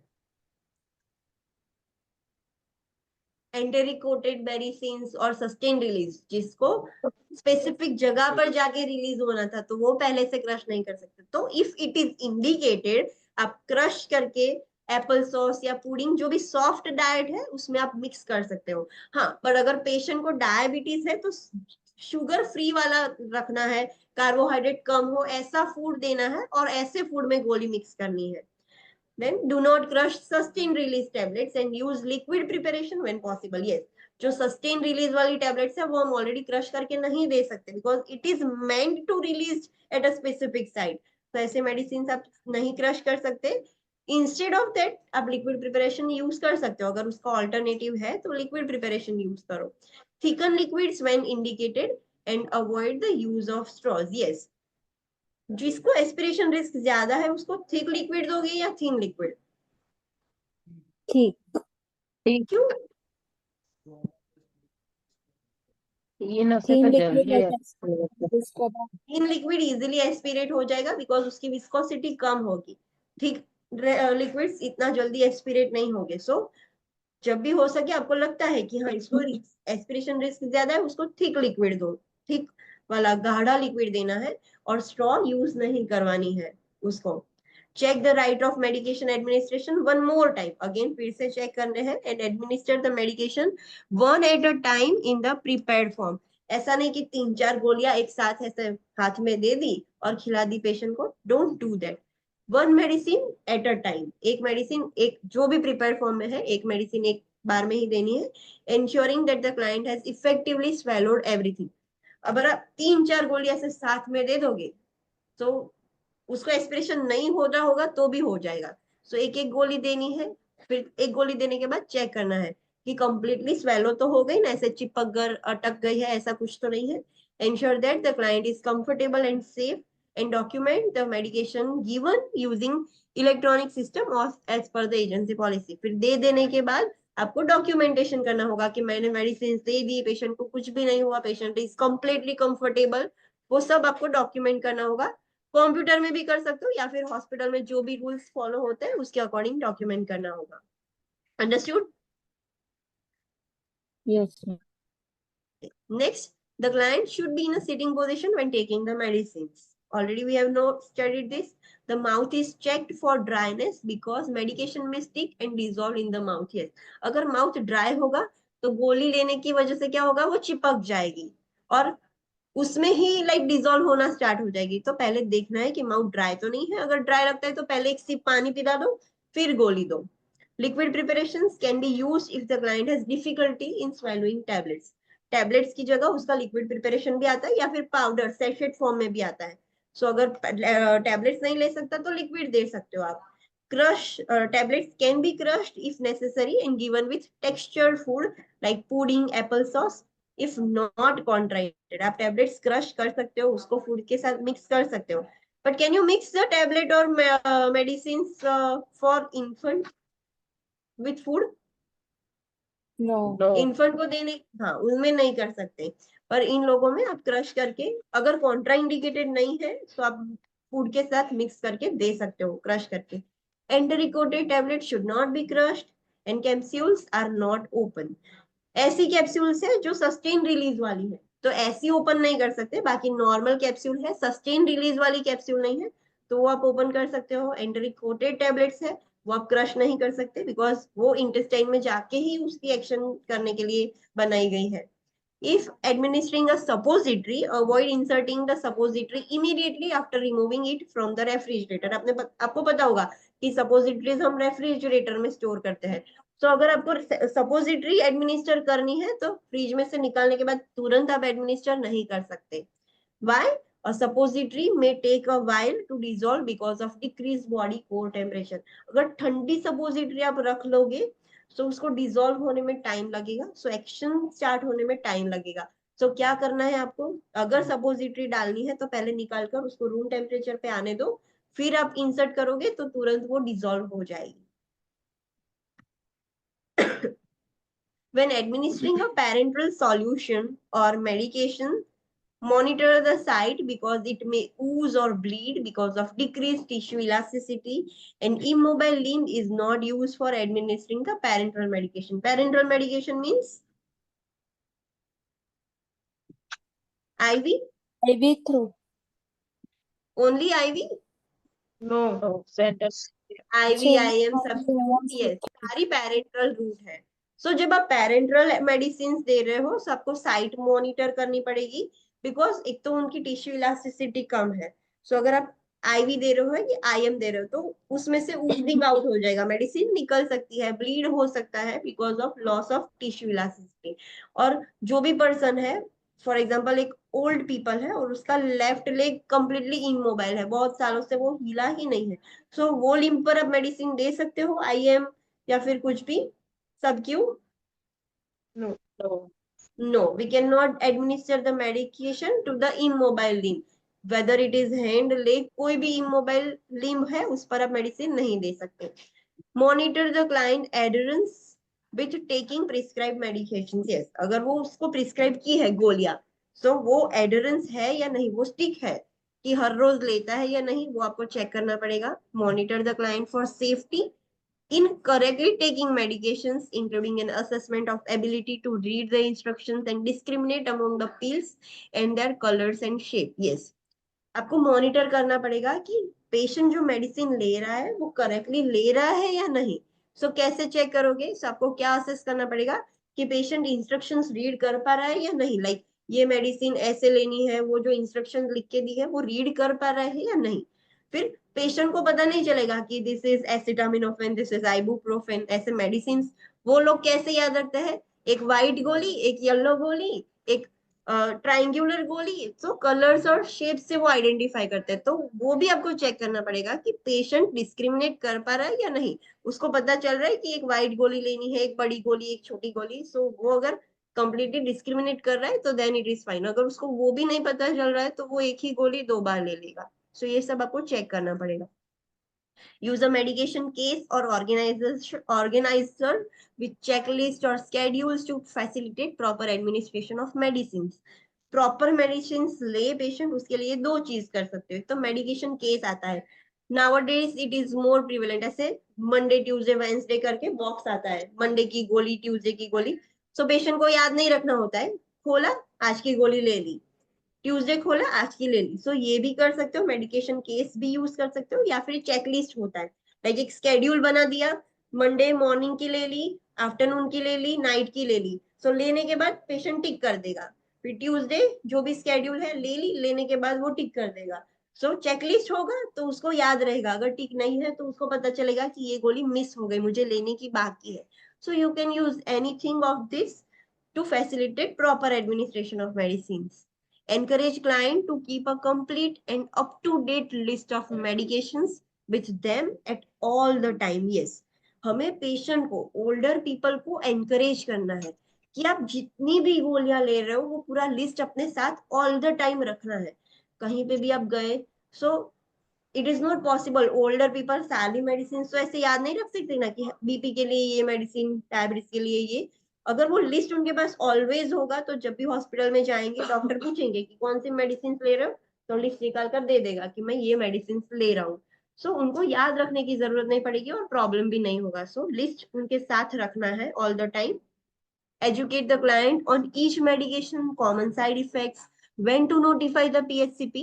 आपको सिखाना पड़ेगा ओल्डर पीपल को कि ये मेडिसिन जो आप स्पेसिफिक ले रहे हो, हर एक मेडिसिन के साइड इफेक्ट आपको सिखाने पड़ेंगे, और उनको सिखाना पड़ेगा कि कब आपको पीएचसीपी को नोटिफाई करना है। लाइक ये साइड इफेक्ट आपको दिखे तो ये आपको पीएचसीपी को फोन करके बोलना पड़ेगा कि मुझे ये हो रहा है, वरना उनको लगेगा कि दिस इज कॉमन, ये होता है, बट वो आपको सिखाना पड़ेगा कि कब आपको एबनॉर्मल चीज फाइंड आउट करनी है एंड पीएचसीपी को नोटिफाई करना है। Allow time for the client to ask questions and use the teach back method when appropriate. Include support person in teaching also. Yes, जब आप हेल्थ एजुकेशन दे रहे हो मेडिसिन के रिलेटेड, कैसे लेनी है, क्या साइड इफेक्ट्स है, कब पीएचसीपी को बोलना है, सो बीच में अगर क्वेश्चन सुन रहे हो, उसको डाउट है, तो उसको टाइम दो कि वो पूछे, और टीच बैक मेथड यूज करना है, that is the best method. आपको कैसे पता चलेगा कि पेशेंट को पता चला? सो पेशेंट को क्या बोलना है, आप मुझे, मैंने जो सिखाया वो मुझे फिर से बोलो। तो टीच बैक मेथड से आपको पता चलेगा कि पेशेंट ने एक्यूरेट समझा है। एंड जब भी आप हेल्थ एजुकेशन दे रहे हो तो उसका सपोर्ट पर्सन जो उसकी केयर करने वाला है, whether it is son, daughter, daughter in law, या फिर कोई केयर टेकर है, जो भी है जो पेशेंट की केयर करने वाला है, वो सपोर्ट पर्सन को भी अंदर इंक्लूड करना है, तो उसे भी पता चले कि कौन से मेडिसिन कब देनी है, क्या साइड इफेक्ट्स होंगे and everything. Understood? Yes or no? Yes, ma'am. Yes. Okay.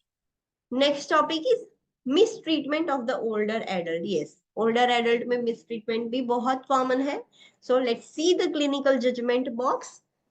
कैसे होंगे questions आपके एग्जाम में? जो न्यू स्टूडेंट है, आपको एग्जाम में ऐसे questions आएंगे. The home care nurse is caring for an older client who lives with her son and is physically and financially dependent on her son. एक होम केयर नर्स है, वो एक older patient की care कर रही है, वो ओल्डर पर्सन है, वो उसके बेटे के साथ रह रही है, फीमेल है। सो फिजिकली और फाइनेंशियली दोनों तरह से वो उसके सन पर डिपेंडेंट है, वो older female. The nurse notes multiple bruises on the clients arm and ask the client how these bruises occur. ये वर्ड से ही पता चल गया कि पेशेंट को क्या चीज सफर कर रहा है। Abuse. कौन सा abuse? Physical abuse. Physical abuse. हाँ, सो ऐसे आइडेंटिफाई करना है। सो नर्स ने मल्टीपल ब्रूसेस देखे क्लाइंट के हाथ पर। सो नर्स ने पूछा कि ये ब्रूसेस कैसे हुए। So the client confides in the nurse that her son takes out anger on her sometimes. So client ने क्या बोला कि कभी कभार मेरा बेटा मेरे पर गुस्सा निकाल देता है।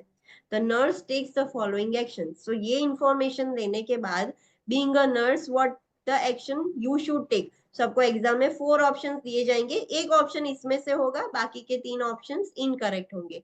सो एज अ नर्स आपको क्या एक्शंस लेनी चाहिए? सो फर्स्ट वो नर्स क्या एक्शन लेगी? So the nurse performs a thorough assessment of physical injuries. Yes, उसने सिर्फ ब्रूसिस देखे हाथ पर और उसको पूरा असेसमेंट करना पड़ेगा कि और कहीं पर तो फिजिकल इंजरीज है या नहीं।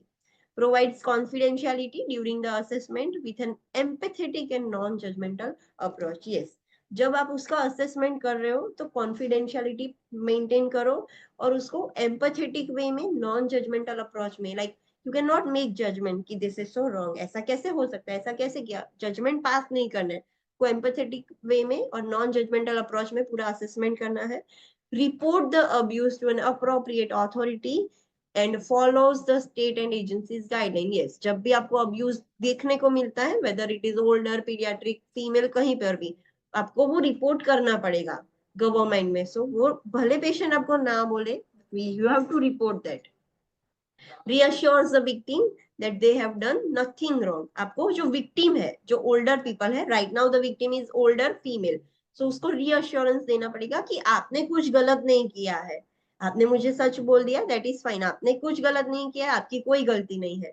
assist the victim in developing a self protective and problem solving skill। आपको victim को help करनी होगी कि खुद का बचाव कैसे करना है और अगर ऐसा प्रॉब्लम हो जाए तो कैसे वो प्रॉब्लम सॉल्व करना है। So problem solving skill develop करने में हेल्प करनी है, सेल्फ प्रोटेक्टिव डेवलप करने में उसकी हेल्प करनी पड़ेगी। encourage the victim to develop a specific plan for safety that is a fast escape if the violence return। अगर फिर से ऐसा हो, फिर से मारना स्टार्ट कर दे उसका सन, तो विक्टिम कैसे एक स्पेसिफिक प्लान बना सकता है, लाइक उससे बचने के लिए।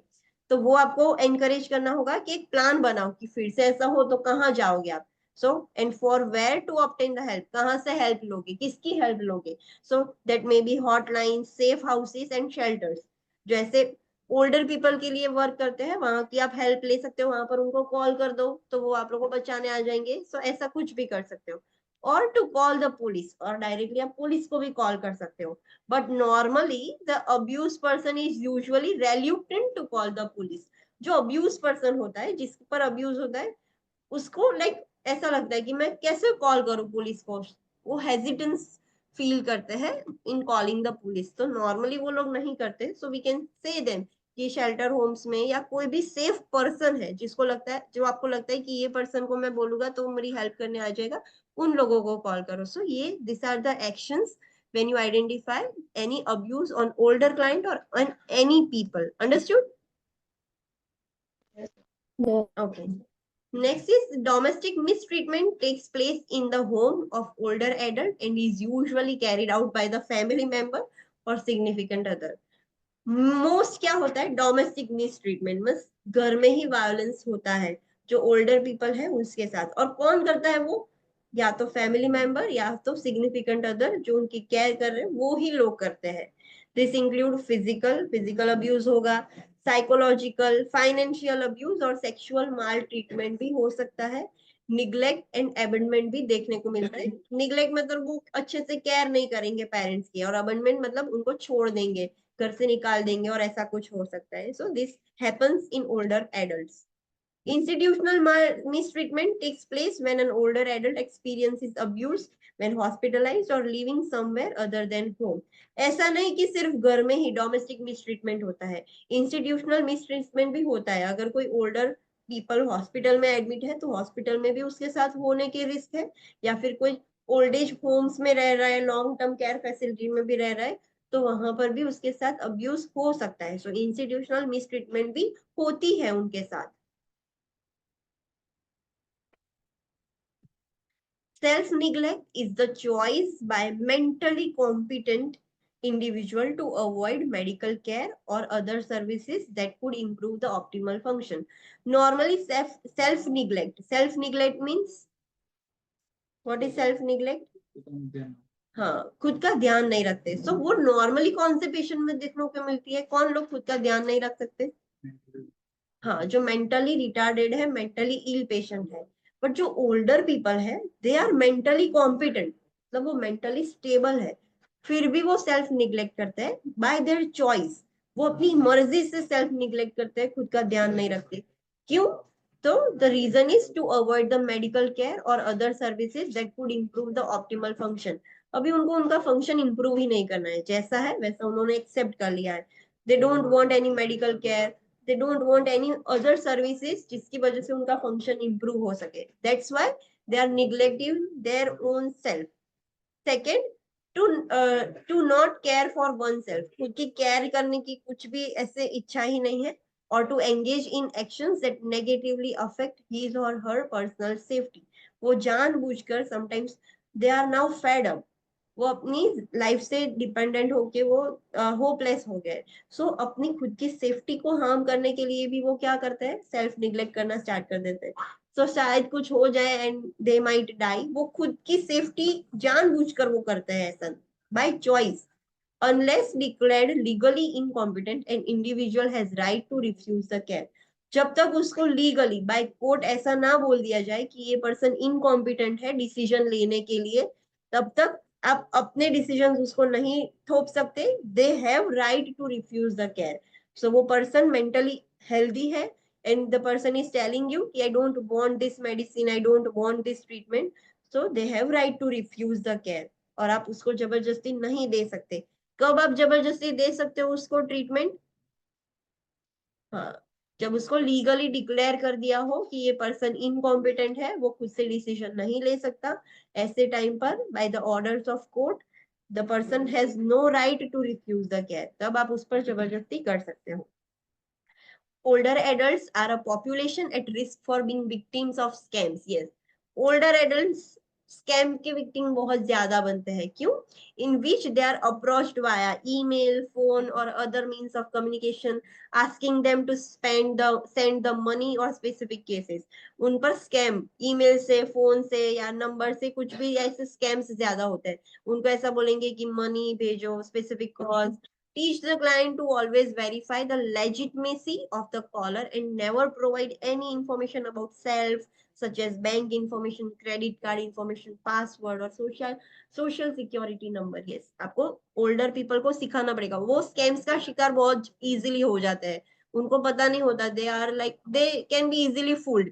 तो उनको सिखाना होगा कि जब भी ऐसे कोई कॉल आए कि हाँ हम यहाँ से बोल रहे हैं, so verify the legitimacy, वो accurate, like they are good, scam तो नहीं है ना, वो वेरीफाई करना है। कभी भी आपको बैंक की इंफॉर्मेशन, क्रेडिट कार्ड की, पासवर्ड की, सोशल सिक्योरिटी नंबर, कभी भी ऐसी चीज तो शेयर नहीं करनी है। दे विल नेवर, बैंक और ये सब ऐसे नंबर्स नहीं पूछते आपसे, तो you can not share this things. Individual at most risk for abuse includes those who are dependent because of their immobility and altered mental status। कौन से पर्सन है जिसको, ओल्डर पीपल में भी कौन से ऐसे लोग हैं जिन पर अब्यूज ज्यादा होता है? तो दोज हु आर डिपेंडेंट, एक तो वो डिपेंडेंट है उन पर अब्यूज ज्यादा होगा, या फिर जो इमोबाइल है, इमोबिलिटी की वजह से ही डिपेंडेंट है, या फिर उनका मेंटल स्टेटस ऑल्टर हो गया है। सो ऐसे लोगों पर अब्यूज ज्यादा होगा। एडिशनल इंफॉर्मेशन के लिए हमने abuse already mental health nursing में कंप्लीट कर लिया था, और जो सारे डिफरेंट टाइप्स ऑफ अब्यूज थे वो ऑलरेडी हमने वहां पर कंप्लीट कर लिया था। So this is the end of chapter। Any doubt in this? कोई डाउट है? No ma'am. Okay, so let's do a quick revision। आज हमने क्या स्टडी किया? So today we have started the new topic, that is pain। जो older adult है उनको pen बहुत फ्रिक्वेंटली एक्सपीरियंस करना पड़ता है, एंड समटाइम्स वो लाइक हमें क्लोजली मॉनिटर करना पड़ेगा उनका पेन, कि अच्छे से वो एलिमिनेट हो जाए, बिकॉज अगर नहीं होगा तो पेशेंट अच्छे से उसके फंक्शंस नहीं कर पाएगा। ओल्डर एडल्ट्स खुद से वो नहीं बोलेंगे कि उनको पेन हो रहा है, बिकॉज उनको ऐसा लगेगा कि this happens normally due to age, and उनको डर रहेगा कि अगर मैं बोलूंगा पेन हो रहा है तो फिर से कुछ नया डायग्नोसिस करना स्टार्ट कर देंगे ये लोग। So this happens. सो हमें कैसे पता चलेगा उनको पेन हो रहा है? So there are the assessment finding like restlessness, verbal reporting of pain, agitation, moaning and crying. फिर एज अ नर्स हमें क्या इंटरवेंशन करनी है? सो पहले तो असेस करना है कौन से टाइप का, कैसी पैटर्न में हो रहा है, कौन सी जगह पर हो रहा है, क्या प्रेसिपिटेटिंग फैक्टर्स है, पेन्स की वजह से डेली लिविंग एक्टिविटी क्या हो रही है। सो ये सब आप चेक करोगे। फिर आप गोल सेट करोगे कि हाँ मैं ये सब करके इसका पेन मैनेज कर सकती हूँ, and you have to work on that. फिर pain relief other than medication आप दूसरी मेथड्स भी यूज कर सकते हो, distraction, relaxation and all this things. Pain medicine जो भी प्रिस्क्राइब की है उसके अकॉर्डिंग देनी है, एंड पेशेंट को भी सिखाना है कि ऐसे लेना है। ओपियोइड्स जितना बने उतना अवॉइड करना है। ओटीसी मेडिकेशंस ले सकता है पेशेंट, लाइक एसिटामिनोफेन, आइबुप्रोफेन, और जो भी आपने पेन रिलीविंग मेजर्स किए हैं मेडिसिन से या अदर टेक्निक से, तो आपको चेक करना है कि पेशेंट का पेन कम हुआ या नहीं, वो चेक करना पड़ेगा। Then infection is also very common in older people due to their low immunity. So आपको कैसे पता चलेगा कि वो पेशेंट को इन्फेक्शन है? बिकॉज ओल्डर पीपल में स्पेसिफिक साइन एंड सिम्टम्स नहीं दिखेंगे इन्फेक्शन के, दूसरे साइन एंड सिम्टम्स दिखेंगे। तो that we have studied, like anorexia, apathy, functional status में चेंज हो जाएगा, alter mental status, delirium, tachypnea, hyperglycemia, डिजिया, falling, fatigue, incontinence, self neglect, shortness of breath, and blood pressure low हो जाएगा below the baseline. This is the main important thing. अगर patient को UTI है, so what is the common sign that you can find in older people? Altered mental status is the common sign. जिसको भी UTI है तो उसमें पहले mental status alter हो जाएगा। सो हमें बहुत क्लोजली मॉनिटर करना पड़ेगा ये नॉन स्पेसिफिक सिम्टम्स। क्यों होता है उनको इन्फेक्शन रिस्क? एक तो प्रॉपर हाइजीन नहीं है, न्यूट्रिशन अच्छा नहीं है, अनइंटेंशनल वेट लॉस हो रहा है, एक्सरसाइज नहीं कर रहे, सोशल सपोर्ट अच्छा नहीं है, एंड एल्ब्यूमिन भी कम है। हमें फैमिली और क्लाइंट को एजुकेट करना पड़ेगा कि ये सारे रिस्क कम कर सकते हो आप। मेडिकेशंस के लिए हमने क्या पढ़ा? सो नॉर्मली मेडिसिन की वजह से क्या होता है, एडवर्स इफेक्ट्स देखने को मिलेंगे, मेडिकेशन इंटरेक्शंस हो सकते हैं, क्लाइंट इतनी मेडिसिन देकर वो लेगा भी नहीं, पॉलीफार्मेसी हो सकता है, एंड कॉस्ट भी बढ़ सकता है। देन वी हैव स्टडीड कि सर्टेन मेडिसिन है वो आप पेशेंट को नहीं दे सकते, like certain analgesics, anti depressants, anti histamines, anti hypertensive. सारे एंटी हाइपरटेंसिव नहीं, कौन से नहीं दे सकते वो लिस्ट हमने देखा। Urge incontinence medication, muscle relaxant, sedative hypnotics. Why we cannot administer this medication to older people? Due to adverse reaction. Adverse. Yes. तो ये सब मेडिसिन नहीं दे सकते। आपको वो भी चेक करना पड़ेगा कि कौन सी ओटीसी मेडिसिन वो ले रहे हैं। देन पॉलीफार्मेसी हमने स्टडी किया। What is polypharmacy? More than 2 और 3 बहुत सारी मेडिसिन ले रहे होते हैं तो उसको पॉलीफार्मेसी बोलते हैं। तो हमें रूटीनली चेक करना होगा कि कितनी मेडिसिन ले रहे हैं, एंड क्या हम ऐसा कुछ कर सकते हैं कि कोई मेडिसिन अगर इंपॉर्टेंट नहीं है तो उसको एलिमिनेट कर दो, या फिर 2 कंबाइन करके एक गोली दे दो। तो जितनी हो सके उतनी हमें कम गोली करनी है।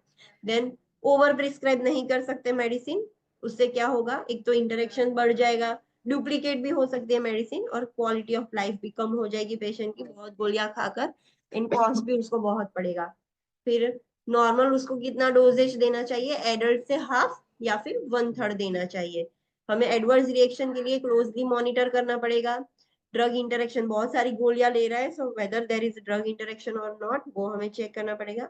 हमें पेशेंट को बोलना होगा कि एक ही फार्मेसी से सारी गोलियां लो, फार्मेसी ऐसे चेंज मत कर करो, और जब भी कोई भी डॉक्टर के पास जाते हो उनको बोलो कि आप इतनी मेडिसिन ले रहे हो। सो उसके लिए क्या कर सकता है पेशेंट? सारी लिस्ट वो एक अप टू डेट लिस्ट रख सकता है कि जब भी देना हो तो वो दे सके।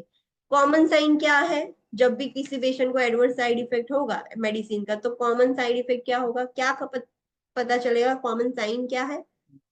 मेंटल स्टेटस उनका तुरंत चेंज हो जाएगा। So that we have studied. Then safety while administering the medicines. कैसे सेफ्टी मेंटेन करनी है? तो जब भी किसी पेशेंट को एस्पिरेशन का रिस्क हो तो आप कैसे मेडिसिन दोगे? So first of all medicine का प्रिस्क्रिप्शन चेक करोगे, पेशेंट के राइट्स चेक करोगे। अगर अच्छा प्रिस्क्राइब नहीं है, कुछ भी अंदर मिसिंग है, इनकम्प्लीट है, तो जिसने लिखा है उसके साथ क्लैरिफाई करोगे, फिर ही मेडिसिन दोगे। देन वी विल चेक कि कॉन्ट्राइंडिकेशंस तो नहीं है ना, कोई पेशेंट अच्छे से कॉन्शियस नहीं है, पेशेंट को एनपीओ है तो नहीं देना है। अगर आपको पहले पेशेंट को सिटिंग पोजीशन में बिठाओगे, फिर you will check whether there is aspiration risk or not, gag reflex कम हो गया है, swallowing डिफिकल्टी है, और आपको लगता है कि पेशेंट को रिस्क ज्यादा है, तो क्या करना है? Online students, if you think कि एस्पिरेशन रिस्क ज्यादा है तो क्या करना है?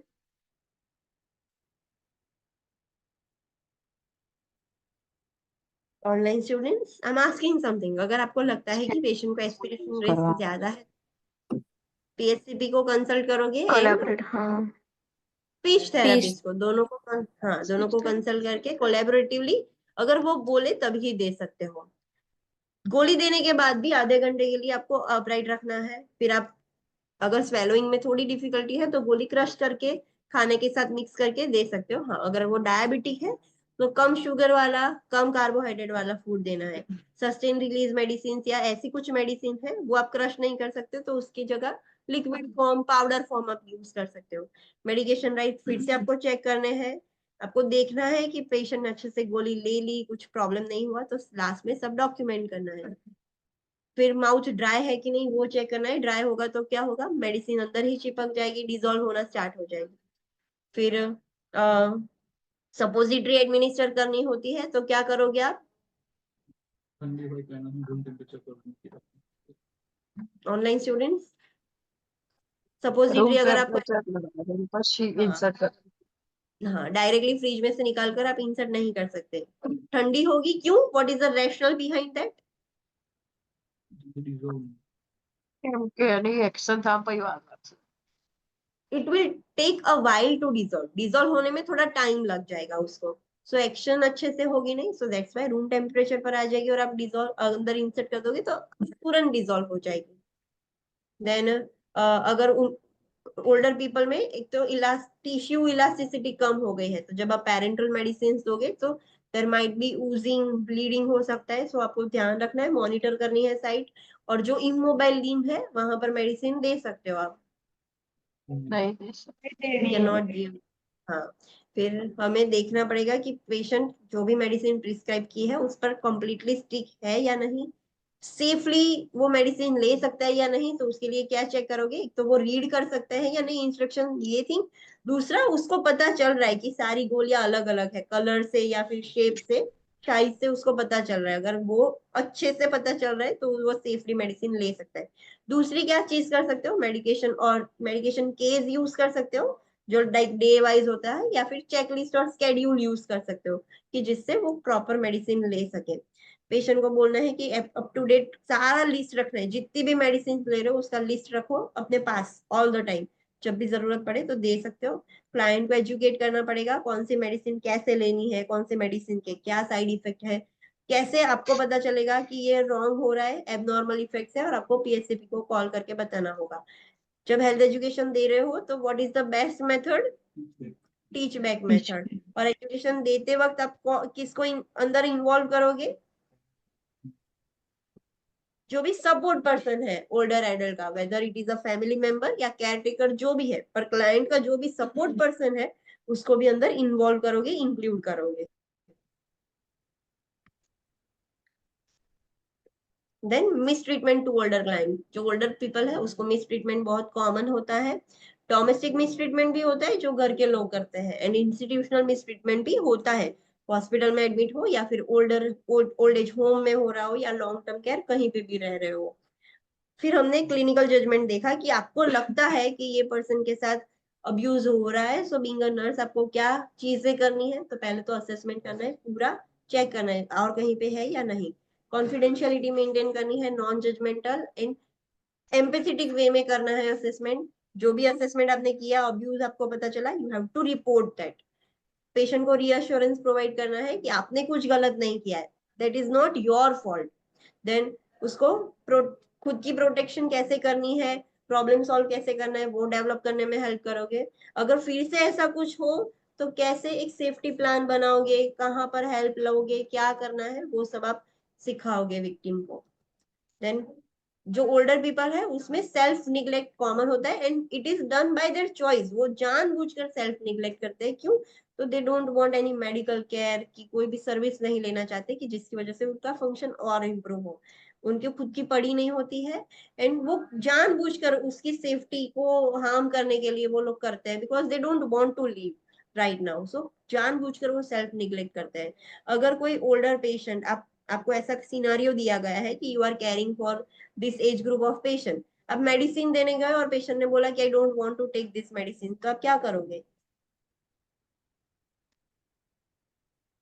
ऑनलाइन स्टूडेंट्स, आपको एक एग्जाम में ऐसा क्वेश्चन दिया गया है कि you are caring for a 70-year-old patient suffering from this XYZ condition and patient is refusing to take the medication, so what you will do. यहाँ पर 4 ऑप्शंस होंगे, I am not telling you the option, but what you will do.